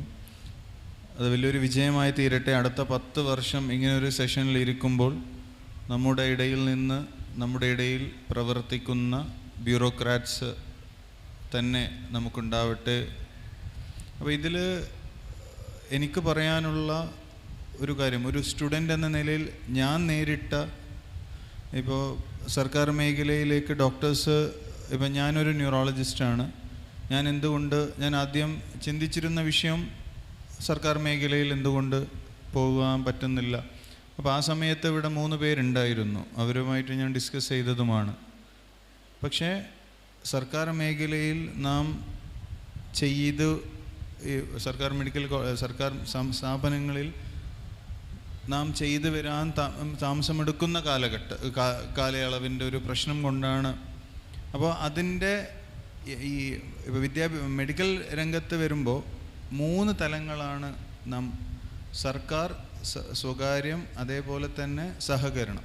ഇപ്പോൾ കണ്ണൂരെടുത്ത് നോക്കിയാൽ സഹകരണം, ഞാൻ അവിടെ വർക്ക് ചെയ്ത ആളാണ്. സഹകരണ മേഖല ആരോഗ്യ മേഖലയിൽ നൽകുന്ന സംഭാവന എന്ന് പറയുന്നത് അത് വേറെ എവിടെയും, കണ്ണൂരാണെങ്കിലും സഹകരണ മേഖല, അതും നമ്മുടെ കാസർഗോഡ് അത്ര ഒരു എഫക്റ്റീവായ ഒരു രീതിയിലേക്കല്ല പോകുന്നത്. അപ്പോൾ ഇതിനൊക്കെ മാറ്റിയെടുക്കേണ്ടത് ഹ്യൂമൻ റിസോഴ്സിനെ ഉണ്ടാക്കുക എന്നുള്ളത് മാത്രമാണ് ഇതിനൊരു സൊല്യൂഷൻ. ബാക്കിയൊക്കെ ഓട്ടോമാറ്റിക്കലി വരും എന്നുള്ളത് 100% ഉറപ്പാണ്. എങ്ങനെയുള്ള ഹ്യൂമൻ റിസോഴ്സിനെയാണ് ഉണ്ടാക്കേണ്ടത്, എങ്ങനെയുള്ള വിദ്യാർത്ഥികളെയാണ് ഉണ്ടാക്കേണ്ടത്? ഞാൻ നേരത്തെ പറഞ്ഞ എത്ര പേർക്ക് ഡോക്ടറാണെന്ന് ചോദിക്കുമ്പോൾ 50 പേര് കൈപ്പൊക്കുകയും എത്ര പേർക്ക് കാസർഗോഡത്തെ ഡോക്ടറാണെന്ന് ചോദിക്കുമ്പോൾ 49 പേരും കൈതാഴ്ത്തുകയും ചെയ്ത ഒരു സമൂഹത്തിൽ നിന്ന് കാസർഗോഡ് പഠിച്ചുകൊണ്ട്, അത് ഏത് മേഖലയിലായിക്കോട്ടെ, കാസർഗോഡ് സർവേ ചെയ്യാൻ താല്പര്യമുള്ള ഒരു സമൂഹത്തെയാണ് ഉണ്ടാക്കേണ്ടത്. ഇതിൻ്റെ ഏറ്റവും വലിയ അടിവരയിട്ട് പറയേണ്ടത്, ഒരു കണ്ണൂരുകാരനും ഒരു കോഴിക്കോടുകാരനും ഒരു മംഗലാപുരംകാരനും കാസർഗോഡ് വന്ന് നമുക്ക് വേണ്ടി ആത്മാർത്ഥതയോടെ വർക്ക് ചെയ്യില്ല. ഈ നാടിനെ അറിയുന്ന, പൾസ് അറിയുന്നവരാണ് ഏറ്റവും കൂടുതൽ അത് ആ വഴിയിലൂടെ വന്നവർക്കാണ് വഴിയുടെ ബുദ്ധിമുട്ട് അറിയുക. ഞാൻ 2007 എൻട്രൻസ് എഴുതുമ്പോൾ എനിക്ക് എൻട്രൻസ് ഫോം അന്ന് മറ്റേ ബോൾ പെന്നുകൊണ്ട് വട്ടം ഇടുന്നതാണ്. എനിക്ക് പൂരിപ്പിക്കാൻ അറിയില്ല. ഇന്നും പലപ്പോഴും അന്ന് ജോയിൻ ചെയ്യുമ്പോൾ MBBS എത്ര വർഷമാണെന്ന് പോലും എനിക്കറിയില്ല. അപ്പോൾ അതിൽ എത്രത്തോളം മാറ്റം വന്നിട്ടുണ്ടെന്ന് എനിക്കറിയില്ല. പക്ഷേ അവരോടാണ് എൻ്റെ അഭിപ്രായത്തിൽ ഞാൻ എപ്പോഴും സംസാരിക്കുന്നതും ഇനി പ്രവർത്തിക്കാൻ ആഗ്രഹിക്കുന്നതും. ഇപ്പോൾ ഞങ്ങൾ കാസർഗോഡ് ഇടം എന്ന ഒരു ബാനറിൽ കാസർഗോഡ് എജു കോൺക്ലേവ് പ്രഖ്യാപിച്ചിട്ടുണ്ട് സെപ്റ്റംബറിൽ. വിവിധ സെഷനുകളിൽ അത് വെറും എഡ്യൂക്കേഷൻ കരിയർ മാത്രമല്ല, ഒരു വിദ്യാഭ്യാസത്തിൻ്റെ എല്ലാ ഉൾപ്പെടുത്തിക്കൊണ്ട് സാഹിത്യം, സിനിമ, പിന്നെ കോമ്പറ്റീറ്റീവ് എക്സാംസിന് എങ്ങനെ പ്രിപ്പയർ ചെയ്യാം, സ്റ്റാർട്ടപ്സുകൾ എങ്ങനെ തുടങ്ങാം, ടൂറിസത്തിൻ്റെ സാധ്യതകൾ എന്താണ്, പിന്നെ ആൻറ്റി ഡ്രഗ്. അപ്പോൾ ഇതുപോലുള്ള ഇനി വരാൻ പോകുന്ന തലമുറയെ മാറ്റിയെടുക്കാതെ, അതിൻ്റെ ഏറ്റവും വലിയ ഉദാഹരണം സാറ് പറഞ്ഞതുപോലെ നാം ആരെയാണ് റോൾ മോഡലാക്കി വെച്ചേക്കുന്നത്? നാം റോൾ മോഡലാക്കി വെക്കുന്നത് നമുക്ക് മുമ്പ് പോയ ഈ ക്വിക്ക് മണിയുള്ള ആൾക്കാരെയാണ്. ഇന്ന് ഒരു കാസർഗോഡ് വൈറ്റനിങ് ക്രീം കൊണ്ടുണ്ടാകുന്ന ഇൻഡസ്ട്രിയുടെ ഇൻകം എന്ന് പറയുന്നത് വളരെ വലുതാണ്. നമുക്ക് ചിന്തിക്കാൻ പോലും പറ്റാത്തത്ര പൈസയാണ് ഈ കുട്ടികളിലേക്ക് ഈ വൈറ്റനിങ് ക്രീം കൊണ്ടുവരുന്നത്. അതുണ്ടാക്കുന്ന ആരോഗ്യ പ്രശ്നങ്ങൾ വേറെ തന്നെ ചർച്ച ചെയ്യേണ്ട വിഷയമാണ്, അതിന് എവിഡൻസ് അടക്കമുള്ളൊരു വിഷയമാണ്. പക്ഷേ ഇതിലേക്ക് തിരിയുമ്പോൾ, ഇങ്ങനെയുള്ളൊരു സംഭവം അവർ കാണുമ്പോൾ എന്തിനാണ് ഈ മേഖല എന്ന് ചിന്തിക്കും. അത് ആരായാലും ചിന്തിച്ചു പോകും. എന്തുകൊണ്ട് നമുക്കത് ചെയ്തുകൂടാ? എന്തുകൊണ്ട് ക്വിക്ക് മണി ഉണ്ടാക്കിക്കൂടാ? ഞാൻ സ്കൂളിൽ പഠിക്കുന്ന സമയത്ത് ഒരു വലിയ 1-2 പിള്ളേർ തളങ്കരയിലത്തുണ്ടായിരുന്നു. ശരിക്ക് അന്ന് പോലും എൻ്റെ റോൾ മോഡൽ അവരായിരുന്നു. അവർ ചെത്ത് ബൈക്കിൽ വരുന്നു, കാറിൽ വരുന്നു, അവർ ഗൾഫ് മണിയാണ്, അവർ ക്വിക്ക് മണിയാണ്. അന്ന് സ്കൂൾ ടോപ്പറായിരുന്നു ഞാൻ. എൻ്റെ പോലും റോൾ മോഡൽ അവരായിരുന്നു. പക്ഷേ വിധിയോ അല്ലെങ്കിൽ ഡെസ്റ്റിനിയോ പഠിച്ചവൻ ഇങ്ങോട്ടേക്ക് എത്തിച്ചു. അപ്പം അന്ന് ഞാൻ ചിന്തിച്ചു ഇത്രയും പെട്ടെന്ന് പൈസ ഉണ്ടാക്കാൻ പറ്റും. അപ്പം ഇത് നമ്മുടെ സമൂഹത്തിൻ്റെ ഇന്നും റോൾ മോഡൽ, ഞാൻ പേരെടുത്ത് പറയുന്നില്ല, ഈ ക്വിക്ക് മണിയുടെ മുമ്പത്തെ തലമുറ. അത് എല്ലാവരും എന്നല്ല, ഒരു ഭൂരിപക്ഷം ആൾക്കാർ ആ ഒരു പൊതുഭാവം തീർച്ചയായിട്ടും മാറുന്നുണ്ട്. വലിയൊരു മാറ്റം വരുന്നുണ്ട്.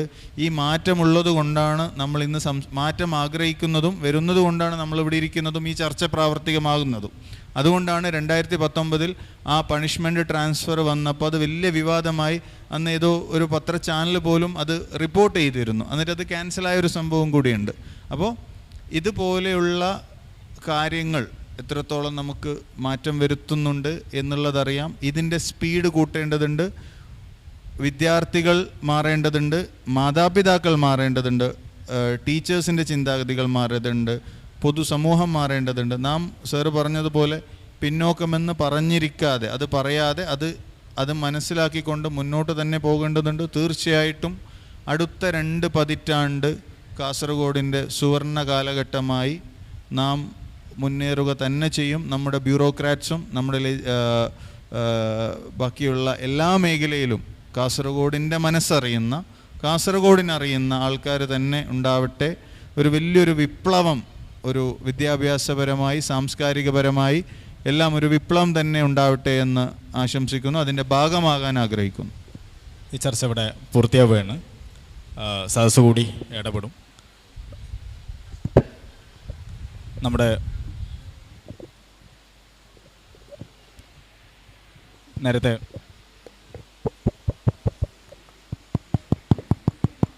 ഹലോ,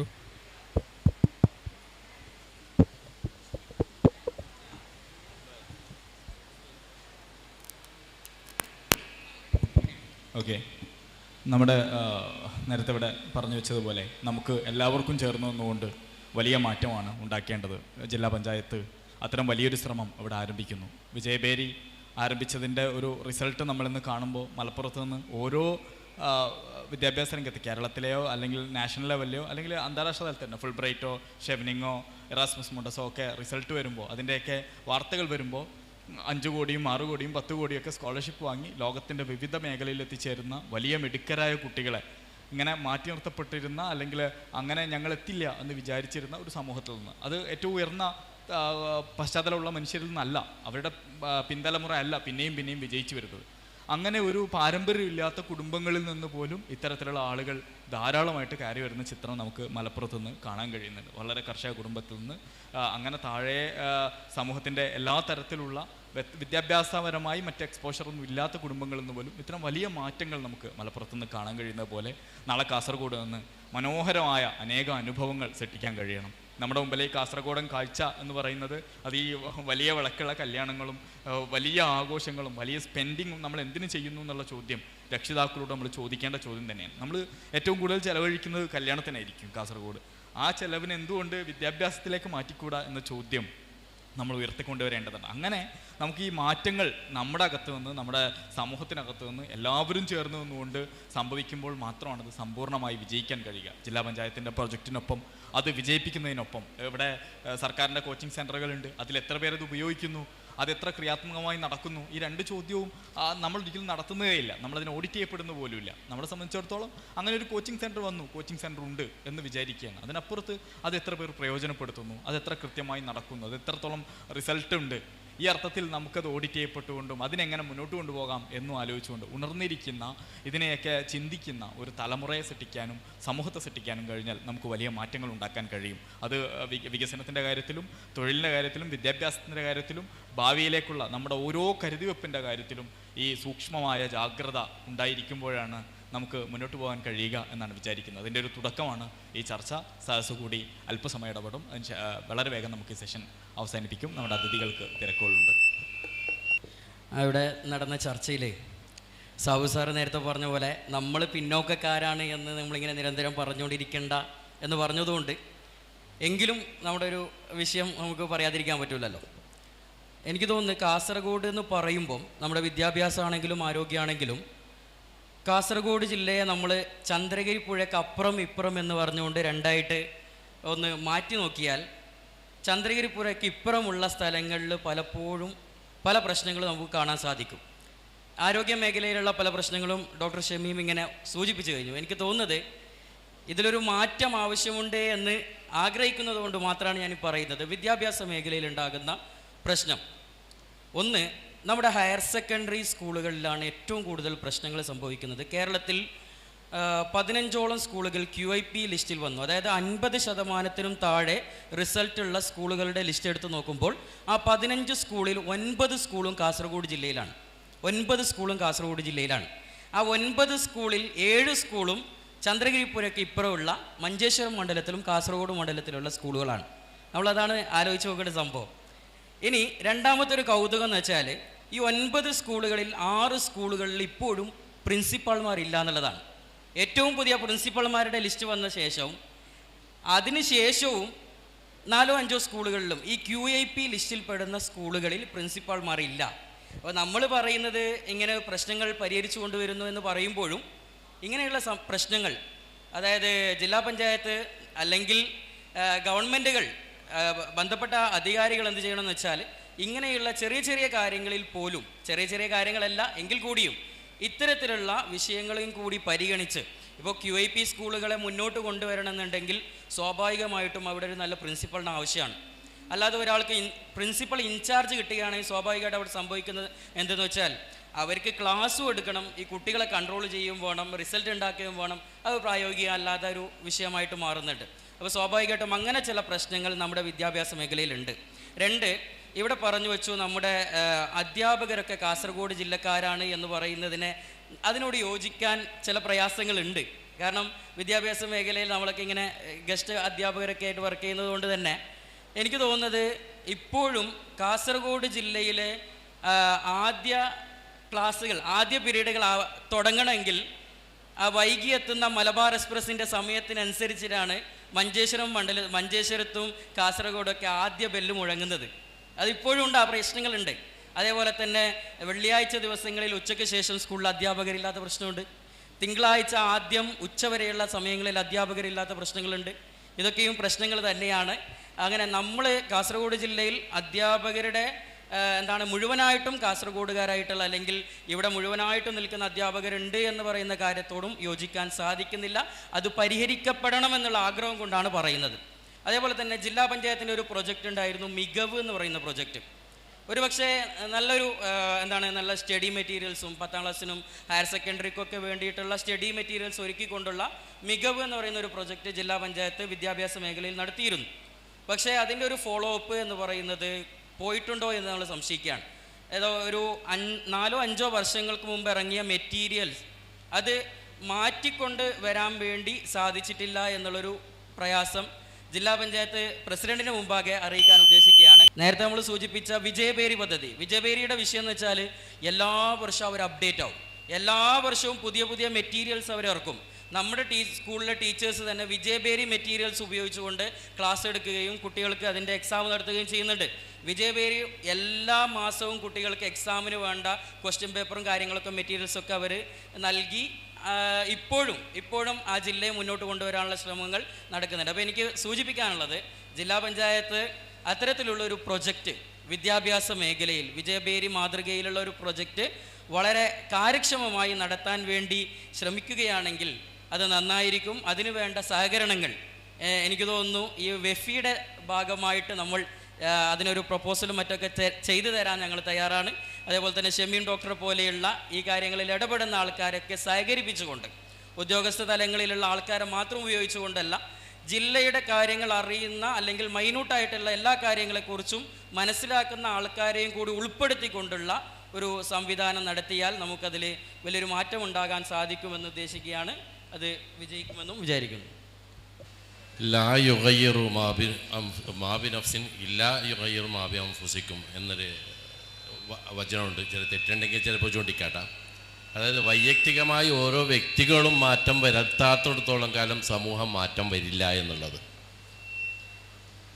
അത് വെച്ച് നോക്കുമ്പോൾ നാം ഓരോരുത്തപ്പോൾ ഇവിടെ സ്റ്റേജിൽ വെച്ച് സംസാരിച്ചവർ വെച്ച് നോക്കുമ്പോൾ വിദ്യാഭ്യാസപരമായും അതുപോലെ സാംസ്കാരികമായും സാഹിത്യപരമായും ഒട്ടും കുറവ് കാസർഗോഡിനില്ല എന്ന് ഇവിടെ ഉണർത്തിയിട്ടുണ്ട്. പക്ഷെ അവരൊക്കെ ആ മേഖലകളിൽ മറ്റുള്ളവരെയും കൈപ്പിടിച്ചുയർത്താനുള്ള വല്ല സംവിധാനങ്ങളും ഉണ്ടാക്കിയിട്ടുണ്ടോ എന്ന് ചോദിച്ചാൽ ജില്ലാ പഞ്ചായത്തിൽ നിന്ന് അല്ലറ ചില്ലറ ചില കാര്യങ്ങൾ ഉണ്ട് എന്ന് ഇവിടെ വിവരിച്ചതായി മനസ്സിലാക്കാൻ കഴിഞ്ഞു. അതല്ലാതെ മറ്റു ഇടപെടലുകൾ മറ്റു ഭാഗത്ത് ഉണ്ടായിട്ടില്ല എന്നുള്ളതാണ് മനസ്സിലാക്കാൻ കഴിയുന്നത്. അതുകൊണ്ട് തന്നെയാണ് ആ ഭാഗത്തുനിന്ന് ഓരോ വിദ്യാഭ്യാസപരമായി ഉയർച്ചയുള്ളവർ, സാഹിത്യപരമായി ഉന്നതിയിലുള്ളവർ, അതുപോലെ സാമൂഹ്യമായ ഉയർച്ചയുള്ളവർ, അവരൊക്കെ അതാത് മേഖലകൾ ഉന്നത പ്രാപിക്കുന്നതോടൊപ്പം തന്നെ സമൂഹത്തിൽ ഇടപെട്ടുകൊണ്ട് അവരെയും കൂടെ ഉയർത്താനുള്ളൊരു സംവിധാനത്തിലേക്ക് എത്തിച്ചേരണം. അതുപോലെ മറ്റൊരു കാര്യം, ഇവിടെ വികസനപരമായി പിന്നോക്കമാണ് എന്ന് തത്വത്തിൽ എല്ലാവരും അംഗീകരിക്കുന്ന കാര്യമാണ്. ഈ വികസനം എന്ന് പറയുമ്പോൾ അതിന് രാഷ്ട്രീയത്തിൻ്റെയും ഭരണത്തിൻ്റെയും വലിയ പങ്കുണ്ട്. രാഷ്ട്രീയവും ഭരണവും വലിയ പങ്കുണ്ട് വികസനത്തിന്.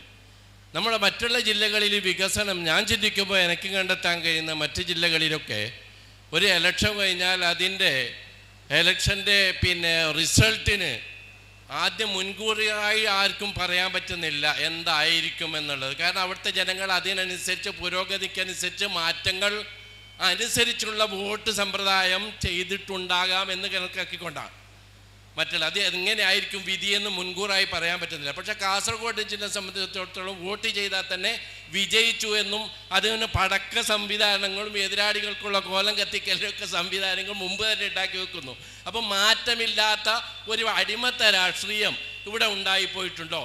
അതൊക്കെ വികസനത്തിന് വലിയ പോറലും വലിയൊരു തടസ്സവും സംഭവിച്ചിട്ടുണ്ടോ എന്ന് അഭിപ്രായപ്പെടുന്നു. ഞാനെന്താ ഇതിനിടയിൽ ഒരു പ്രതികരണം നടത്തി നിങ്ങളുടെ എല്ലാ അനുഭവത്തോടെ എനിക്ക് നിങ്ങളൊരു ചെറുവത്തൂർ സ്കൂളിൻ്റെ വാർഷിക പരിപാടി ഞാൻ 5 മണി 5:30ക്കാണ് അവരോട് സമയം പറഞ്ഞത്. അപ്പോൾ അതുകൊണ്ട് അവിടെ ഒരു 6 മണിക്കെങ്കിലും എത്തണം. സാധാരണ നമ്മളൊരു സമയത്തിൽ പരമാവധി കൃത്യത പാലിക്കാൻ പരിശ്രമിക്കുന്ന ഒരാളാണ്.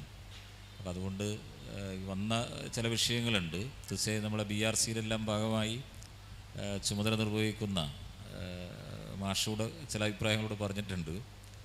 അപ്പം നമുക്ക് ഈ പദ്ധതികൾ രൂപീകരണവുമായി ബന്ധപ്പെട്ടുകൊണ്ട് അതിനൊരു ജനകീയ സ്വഭാവത്തെ രൂപപ്പെടുത്തിയെടുക്കാൻ ഉള്ളൊരു പരിശ്രമം നമുക്ക് നടത്താം. നമ്മുടെ ഈ സിസ്റ്റത്തിൻ്റെ ചില വിഷയങ്ങളുണ്ട്. ഞാനിനി എൻ്റെ ഒരു സമയത്തിൻ്റെ പരിമിതി കൊണ്ട് ഞാൻ ചില കാര്യങ്ങൾ ചുരുക്കി പറയുന്നതാണ്. നമ്മുടെ സിസ്റ്റത്തെ ഇതിനകത്ത് നമ്മുടെ മനസ്സിൽ പല ആഗ്രഹങ്ങളുണ്ടെങ്കിലും അത് നമുക്ക് നടപ്പിൽ വരുത്തുന്നതിന് പ്രായോഗിക തലത്തിൽ ചില പ്രയാസങ്ങൾ നേരിടുന്നുണ്ട്. അപ്പോൾ അത്തരം ചില പ്രശ്നങ്ങൾ നമുക്ക് ഏത് നിലയിലാണ് പരിഹരിക്കാൻ കഴിയുക? കാരണം നമ്മുടെ ഒരു ജില്ലാ പഞ്ചായത്ത് എന്ന് പറഞ്ഞ ഒരു ജില്ലാ ഭരണകൂടം ഏതെങ്കിലും പ്രത്യേകമായി നിയമത്തിൻ്റെ ഭാഗമായി കാസർഗോഡ് മാത്രമായി നമുക്കൊന്നും ചെയ്യാൻ പറ്റില്ല. നിലവിലുള്ള നിയമത്തിൽ നമുക്ക് അനുകൂലമായിട്ടുള്ള ചില സാഹചര്യങ്ങൾ രൂപപ്പെടുത്തിയെടുക്കുക എന്നുള്ളത്. അപ്പോൾ ആ നിലയിൽ ചില ക്രമീകരണങ്ങൾക്ക് നമുക്ക് നേതൃത്വം കൊടുക്കാം എന്ന കാര്യത്തിൽ ഞാൻ 100% നിങ്ങളുടെ മുമ്പിൽ ഞാൻ ഉറപ്പുവരികയാണ്. പിന്നെ മറ്റൊന്ന്, ഈ വിദ്യാഭ്യാസ പിന്നോക്കാവസ്ഥയെ സംബന്ധിച്ചുള്ള ചർച്ചയിൽ തീർച്ചയായും ഇവിടെ വന്ന ഏറ്റവും പ്രധാനപ്പെട്ട ഒരു കാര്യം ചന്ദ്രഗിരി പുഴയ്ക്ക് അപ്പുറവും ഇപ്പുറവും. നമ്മൾ ആദ്യം ചർച്ച ചെയ്യുന്ന സമയത്ത് കേരളത്തിനെയും കാസർഗോഡിനെയും ചർച്ച ചെയ്തു. പിന്നീട് നെക്സ്റ്റ് ചർച്ചയിൽ നമ്മളെന്താണ് ചന്ദ്രഗിരി പുഴയ്ക്ക് അപ്പുറവും ഇപ്പുറവും എന്ന ചർച്ചയിലേക്ക് നമ്മൾ എത്തിച്ചേരുകയാണ്. അത്തരം ചില കാര്യങ്ങൾ നമുക്കെന്താ വെച്ചാൽ ഇതിലൊരു ശാസ്ത്രീയമായ ഒരു പഠനമാണ്. ഇപ്പോൾ KDPയുടെ ജില്ലാ തലത്തിലെ ഏറ്റവും പ്രധാനപ്പെട്ട ചുമതലക്കാരിൽ ഒരാളാണ് സാറ്. അപ്പോൾ ഞാനതിൻ്റെ ഉദാഹരണം പറയുന്നത് വെച്ചാൽ നമ്മുടെ സ്കൂളിന് കെട്ടിടങ്ങളുണ്ട്, ഭൗതിക സാഹചര്യങ്ങളുണ്ട്. അപ്പം ഞാൻ എൻ്റെ മുമ്പിൽ വന്നൊരു വിഷയം, ഞാൻ സ്കൂളിൻ്റെ പേരും മറ്റു കാര്യങ്ങളും ഞാൻ പറയണില്ല. അതായത് 1600 കുട്ടികൾ പഠിക്കുന്ന സ്കൂളിനകത്ത് കുട്ടികൾക്ക് ഇരിക്കുന്നതിന് വേണ്ടിയിട്ടുള്ള കെട്ടിടങ്ങളുടെ ലഭ്യതക്കുറവ്. എന്നാൽ 600 കുട്ടികളുള്ള സ്ഥലത്ത് കുട്ടികൾക്ക് കെട്ടിടങ്ങളുടെ എണ്ണത്തിൽ എന്തുണ്ട്, വർധനവുണ്ട്. ഇതിനെ സംബന്ധിച്ചൊരു ശാസ്ത്രീയമായ പഠനം അനിവാര്യമാണ്. കാരണം ആവശ്യത്തിനനുസരിച്ചാണ് നമുക്ക് എന്ത് വേണ്ടത്, ഭൗതിക സാഹചര്യങ്ങൾ മെച്ചപ്പെടുത്തി കൊടുക്കേണ്ടത്. എന്നാൽ സ്വാധീനത്തിനനുസരിച്ച് ഭൗതിക സാഹചര്യങ്ങൾ മെച്ചപ്പെടുന്നുണ്ടോ എന്നുള്ളതാണ് പ്രധാനപ്പെട്ടൊരു വിഷയം. സ്വാധീനം, ഇപ്പോൾ ഞാനൊരു ജനാധിപത്യ ക്രമത്തിൻ്റെ ഭാഗമായൊരു ജനപ്രതിനിധി, അപ്പോൾ അല്ലെങ്കിൽ എൻ്റെതായ നിലയിലേക്കുള്ള സ്വാധീനത്തിനനുസരിച്ച് അവിടെ എല്ലാ ഭൗതിക സാഹചര്യങ്ങളും, അപ്പം ഇത്തരം ചില വിഷയങ്ങൾ ഒരു അസന്തുലിതാവസ്ഥ നമുക്കുണ്ടോ എന്നുള്ളതിനെ സംബന്ധിച്ചുള്ള ഏറ്റവും ക്രിയേറ്റീവായിട്ടുള്ള ഡിസ്കഷൻ. പക്ഷേ ഈ ആശയങ്ങൾ നമുക്കുണ്ടെങ്കിൽ ഇതെല്ലാം നമുക്ക് പ്രായോഗിക തരത്തിൽ കൊണ്ടുവരുന്നതിനുള്ള ചില പ്രയാസങ്ങൾ ഇവിടെ ഇരിക്കുന്ന പലർക്കും അറിയാം. എങ്കിലും എന്ത് വേണം, ഈ വികസനത്തിലെ അസന്തുലിതാവസ്ഥയെ ശാസ്ത്രീയമായൊരു പരിശോധനയിലൂടെ ആവശ്യം എവിടെയാണോ അതിന് ഫസ്റ്റ് പ്രയോറിറ്റി കൊടുക്കുക. തീർച്ചയായും ഒരു കാര്യത്തിൽ ഞങ്ങൾ ജില്ലാ പഞ്ചായത്ത് സെൻട്രൽ യൂണിവേഴ്സിറ്റി ഒരു ഡിപ്പാർട്ട്മെൻറ്റിനുമായി ഞാനൊരു ഡിസ്കഷൻ നടത്തി. നമ്മുടെ ജില്ലയിൽ ഇപ്പോൾ 85 സ്കൂളുകളാണ് ജില്ലാ പഞ്ചായത്തിൻ്റെ കീഴിലുള്ള ഹയർ സെക്കൻഡറി സ്കൂളുകൾ ഉൾപ്പെടെ. ആ 85 സ്കൂളുകളിൽ നിലവിലുള്ള ഭൗതിക സാഹചര്യങ്ങളെ സംബന്ധിച്ച ഒരു സ്റ്റാറ്റസ് അവർ കൃത്യമായി ഡാറ്റ ബേസ് നമ്മൾ തയ്യാറാക്കുന്നതിന് വേണ്ടി ആലോചിച്ചിട്ടുണ്ട്. അതിൻ്റെ കാരണം എന്താ വെച്ചാൽ നമ്മൾ ഈ സ്കൂളുകളോട് ഫോർമാറ്റ് കൊടുത്ത് നിങ്ങളത് ചെയ്യണമെന്ന് പറഞ്ഞാൽ സ്കൂളിൻ്റെ PTA പ്രിൻസിപ്പളും എല്ലാവരും ചേർന്ന് അവരവരുടെ ആവശ്യങ്ങൾ അവരെന്ത് ചെയ്യും, അതിനെ പ്രൊജക്ഷൻ ചെയ്യും. പക്ഷേ ഒരു പുറത്തുനിന്നൊരു മേഖലയിൽ നിന്ന് കുട്ടികൾ അവരെ ഉപയോഗപ്പെടുത്തിക്കൊണ്ട് ഒരു ശാസ്ത്രീയമായ പഠനം നടത്തി ജില്ലയിലെ വിദ്യാഭ്യാസ മേഖലയിൽ എവിടെയാണ് ഏത് മേഖലയിലാണ് കുറവ് എന്നുള്ളതിനെ സംബന്ധിച്ച് കണ്ടെത്താനും ആ കണ്ടെത്തിയതിന് പരിഹാരം കാണുന്നതിന് വേണ്ടി ജില്ലാ പഞ്ചായത്തിൻ്റെ സംവിധാനങ്ങൾ കൊണ്ട് നമുക്കൊരിക്കലും കഴിയില്ല. എനിക്ക് പൂർണ്ണ വിശ്വാസമുണ്ട്. അതിന് ജില്ലാ വികസന പാക്കേജ് ഉൾപ്പെടെ ഗവൺമെൻറ് സംവിധാനങ്ങൾ ഉൾപ്പെടെ CSR ഫണ്ട് നിങ്ങളിലൊക്കെ പലർക്കും പല വിധത്തിലുള്ള ബന്ധങ്ങളുണ്ടാവും. ഞാൻ സൂചിപ്പിക്കുന്നത് എന്താ വെച്ചാൽ നമ്മുടെ ഒരു പ്രദേശത്തെ സ്കൂളിൻ്റെ അക്കാദമിക് നിലവാരത്തെ ഭൗതിക നിലവാരത്തെ മെച്ചപ്പെടുത്തി കൊണ്ടുവരുന്നതിന് വേണ്ടി നമ്മൾ ഓരോ ആളുകളും ആ പ്രദേശത്ത് ഏറ്റവും വലിയ സംഭാവനകൾ നൽകാൻ വേണ്ടി പറ്റും. അപ്പം ആ നിലയിലേക്കുള്ള വിവിധ സോഴ്സുകളെ നമുക്ക് കണ്ടെത്തണം. അതിന് പ്രാദേശികമായി ഓരോ തലങ്ങളിലും പ്രത്യേകമായി ഇപ്പോൾ സ്കൂളിന് SMC എന്ന് പറയുന്ന കമ്മിറ്റി ഉണ്ട്. ആ കമ്മിറ്റികളെ കുറച്ചുകൂടി ഫലപ്രദമാവണം. അത് ചില ആളുകൾക്ക് പദവികൾ വീതിച്ചു കൊടുക്കാൻ വേണ്ടിയിട്ടാണ് എന്ന് ഞാൻ പറയുന്നത് നാളെ വിവാദമാക്കേണ്ടതില്ല. ഏതെങ്കിലും ഒരു വിഭാഗത്തിൽപ്പെട്ട ആളുകൾക്ക് PTA പ്രസിഡന്റ് കിട്ടിയാൽ മറ്റേ വിഭാഗത്തിൽപ്പെട്ട ആളുകളെ സംതൃപ്തിപ്പെടുത്താൻ എന്ത് കൊടുക്കുന്നു, SMC ചെയർമാൻഷിപ്പ് കൊടുത്ത് ഒരു കമ്മിറ്റി ഉണ്ടാക്കി പോകുന്ന ഒരു കൺസെപ്റ്റ് നമുക്കുണ്ട്. ആ കൺസെപ്റ്റ് നമുക്ക് മാറി എല്ലാ നിലയിലുള്ളവരുടെയും അവിടെ പഠിച്ച പൂർവ്വ വിദ്യാർത്ഥികൾ ഒരു സ്കൂളിൽ ലോകത്തിൻ്റെ വിവിധ മേഖലകളിൽ അവരുണ്ടാവും. അവരിൽ നിന്നൊക്കെ സോഴ്സ് നമുക്ക് എന്ത് ചെയ്യാൻ പറ്റും, കണ്ടെത്താൻ വേണ്ടി പറ്റും. ഞാനിപ്പോൾ ഇവിടെ ഒരു ഉദാഹരണം പറയാം.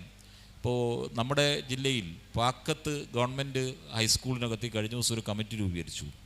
ആ കമ്മിറ്റി രൂപീകരിച്ചവർ കുട്ടികൾക്ക് ഒരു കളിസ്ഥലം എടുക്കാൻ 1.5 കോടി രൂപ വേണം. ആ 1.5 കോടി രൂപ ആ കമ്മിറ്റിയുടെ നേതൃത്വത്തിൽ പൂർവ്വ വിദ്യാർത്ഥികൾ ഉൾപ്പെടെയുള്ളവർ സമാഹരിച്ച് കളിസ്ഥലം വാങ്ങുന്നതിന് വേണ്ടിയിട്ടുള്ള തീരുമാനത്തിലേക്ക് വരുത്തുകയാണ്. അതിന് സർക്കാർ സംവിധാനങ്ങൾ ഉപയോഗിച്ച് നമുക്കവിടെ മനോഹരമായ കളിസ്ഥലം നിർമ്മിക്കാൻ വേണ്ടി പറ്റും. അപ്പം ഇങ്ങനെ ഓരോ വിഷയങ്ങളെയും പർട്ടിക്കുലറായി നമുക്ക് ഡിസ്കസ് ചെയ്യേണ്ടി വരും. അപ്പോൾ അതിനാവശ്യമായ നിലയിലേക്കുള്ള ഒരു പൊതു ഡാറ്റ തയ്യാറാക്കുക എന്നൊരു ചുമതല ജില്ലാ പഞ്ചായത്തിനെ സംബന്ധിച്ചിട്ടുണ്ട്. അത് തയ്യാറാക്കി ഓരോ പ്രദേശം, ഇപ്പോൾ റിസൾട്ടിനെ സംബന്ധിച്ച് പറഞ്ഞു, നമ്മുടെ ഏറ്റവും കുറഞ്ഞ റിസൾട്ടുള്ള സ്കൂളുകളുണ്ട്, അതിനെ പ്രത്യേകമായി നോക്കി അവിടെ ഏത് നിലയിലാണ് ഇതിനെ ക്രമീകരിക്കുക. ചിലപ്പോൾ ഒരു പ്രിൻസിപ്പൾ വന്നു എന്നുള്ളത് കൊണ്ട് റിസൾട്ട് ഉയരില്ല. സ്ഥിരമായൊരു പ്രിൻസിപ്പൽ അതൊരു കാരണമാവാം, അധ്യാപകരുടെ കുറവ് കാരണങ്ങളൊക്കെ ഉണ്ട്. പക്ഷേ അതിൻ്റെ മൈന്യൂട്ടായ വിഷയങ്ങൾ എന്ത് ചെയ്യണം, നമ്മൾ സൂക്ഷ്മതലത്തിൽ പരിശോധിക്കപ്പെട്ടു പോകണം. അതിന് പ്രത്യേകമായി നമ്മൾ എന്ത് ചെയ്യണം, ഒരു പഠനം തന്നെ അത്തരം മേഖലയിൽ നടത്തണം. അതിന് ഏറ്റവും വലിയ ചുമതല നിർവഹിക്കാൻ കഴിയുന്ന മേഖലയാണ് യഥാർത്ഥത്തിൽ BRC ഉൾപ്പെടെയുള്ള മേഖലയുണ്ട്. അവർക്കൊക്കെ എന്താ വെച്ചാൽ അതെല്ലാം ഒരു റൊട്ടീൻ പ്രക്രിയൻ്റെ ഭാഗമായി ഇങ്ങനെ പോവാണ്. അതിലൊക്കെ കുറച്ച് വഴുതി മാറി ചിന്തിച്ച് എങ്ങനെയാണ് മെച്ചപ്പെടുത്തലുകൾ ഉണ്ടാക്കാൻ വേണ്ടി പറ്റുക എന്നുള്ളതൊക്കെ. ഒരു കാര്യം ഞാൻ നിങ്ങൾക്ക് ഗ്യാരണ്ടി തരാം, പോസിറ്റീവായ ഏത് സജഷൻസിനെയും നമുക്ക് പരിശ്രമിക്കാം. അതിനാവശ്യമായ രീതിയിൽ നിങ്ങളുടെ കൂടെ നിൽക്കും. നമ്മുടെ നിലവിലുള്ള ചട്ടവും നിയമങ്ങളും ചില അതിർവരമ്പുകൾ നമുക്ക് ഉണ്ടാക്കിയിട്ടുണ്ട്. പക്ഷേ അതിനെ എങ്ങനെ കടന്നു പോകാൻ കഴിയും എന്നുള്ളതിനെ സംബന്ധിച്ചുള്ള കാര്യങ്ങളൊക്കെ നമുക്ക് ചിന്തിക്കാം എന്നുള്ളതാണ് എനിക്ക് സൂചിപ്പിക്കാനുള്ളത്. മറ്റിവിടെ രണ്ടാമത് സംസാരിച്ച സഹോദരൻ പറഞ്ഞ കാര്യങ്ങളെ സംബന്ധിച്ച് ചില രാഷ്ട്രീയ വിഷയങ്ങളാണ്. അത്തരം വിഷയങ്ങളിലേക്ക് ഈ ഒരു വേദി ഞാൻ ഒരിക്കലും അതിൻ്റെ ഭാഗമാക്കി മാറ്റുന്നില്ല. തീർച്ചയായും എൻ്റെ ഒരു സമയം നിങ്ങളോട് കുറച്ചുകൂടി നിങ്ങളുടെ ആശയങ്ങൾ ഇത്തരമൊരു ചടങ്ങുകളിലൊക്കെയാണ് നമുക്ക് എന്താ വെച്ചാൽ വ്യത്യസ്ത മേഖലകളിലുള്ള ആളുകളുമായിട്ട് സംവദിക്കാൻ വേണ്ടി കഴിയുക. ഒരുപാട് ആശയങ്ങളുണ്ട്. ഇപ്പോൾ ഡോക്ടറെ പോലെയുള്ളൊരു വലിയ സാറിനെ പിന്നെ ഇടയ്ക്കൊക്കെ നമ്മൾ കാണുന്ന ആളുകളാണ്. പക്ഷേ ഡോക്ടറെ പോലെയുള്ള ആളുകളൊക്കെ നമുക്ക് ഇത്തരം കാര്യങ്ങളിൽ നമുക്ക് നന്നായി ഉപയോഗപ്പെടുത്തണം. ഇതുപോലെയുള്ള ഒരുപാട് ആളുകൾ നമ്മുടെ ജില്ലക്കകത്തുണ്ടാവും. അത്തരം ആളുകളുടെ ഒരു പൊതു ക്രോഡീകരണം കൂടി നമുക്കുണ്ടാവണം. ഇവരൊക്കെ ഏത് മേഖലയിലായാലും ഇവരുടെയൊക്കെ എന്താ വെച്ചാൽ തീർച്ചയായും നിർദ്ദേശങ്ങൾ, സജഷൻസ് നമ്മുടെ കാസർഗോഡിനെ മികവുറ്റതാക്കി തീർക്കുന്നതിന് വേണ്ടിയിട്ട് കഴിയും. തീർച്ചയായും നിങ്ങളോടൊപ്പം ഇത്രയും സമയം പങ്കുവെക്കാൻ കഴിഞ്ഞതിലുള്ള നന്ദി കൂടി അറിയിച്ചുകൊണ്ട് എന്നെ പോകാൻ അനുവദിക്കണം എന്ന് ഞാൻ അഭ്യർത്ഥിക്കുകയാണ്.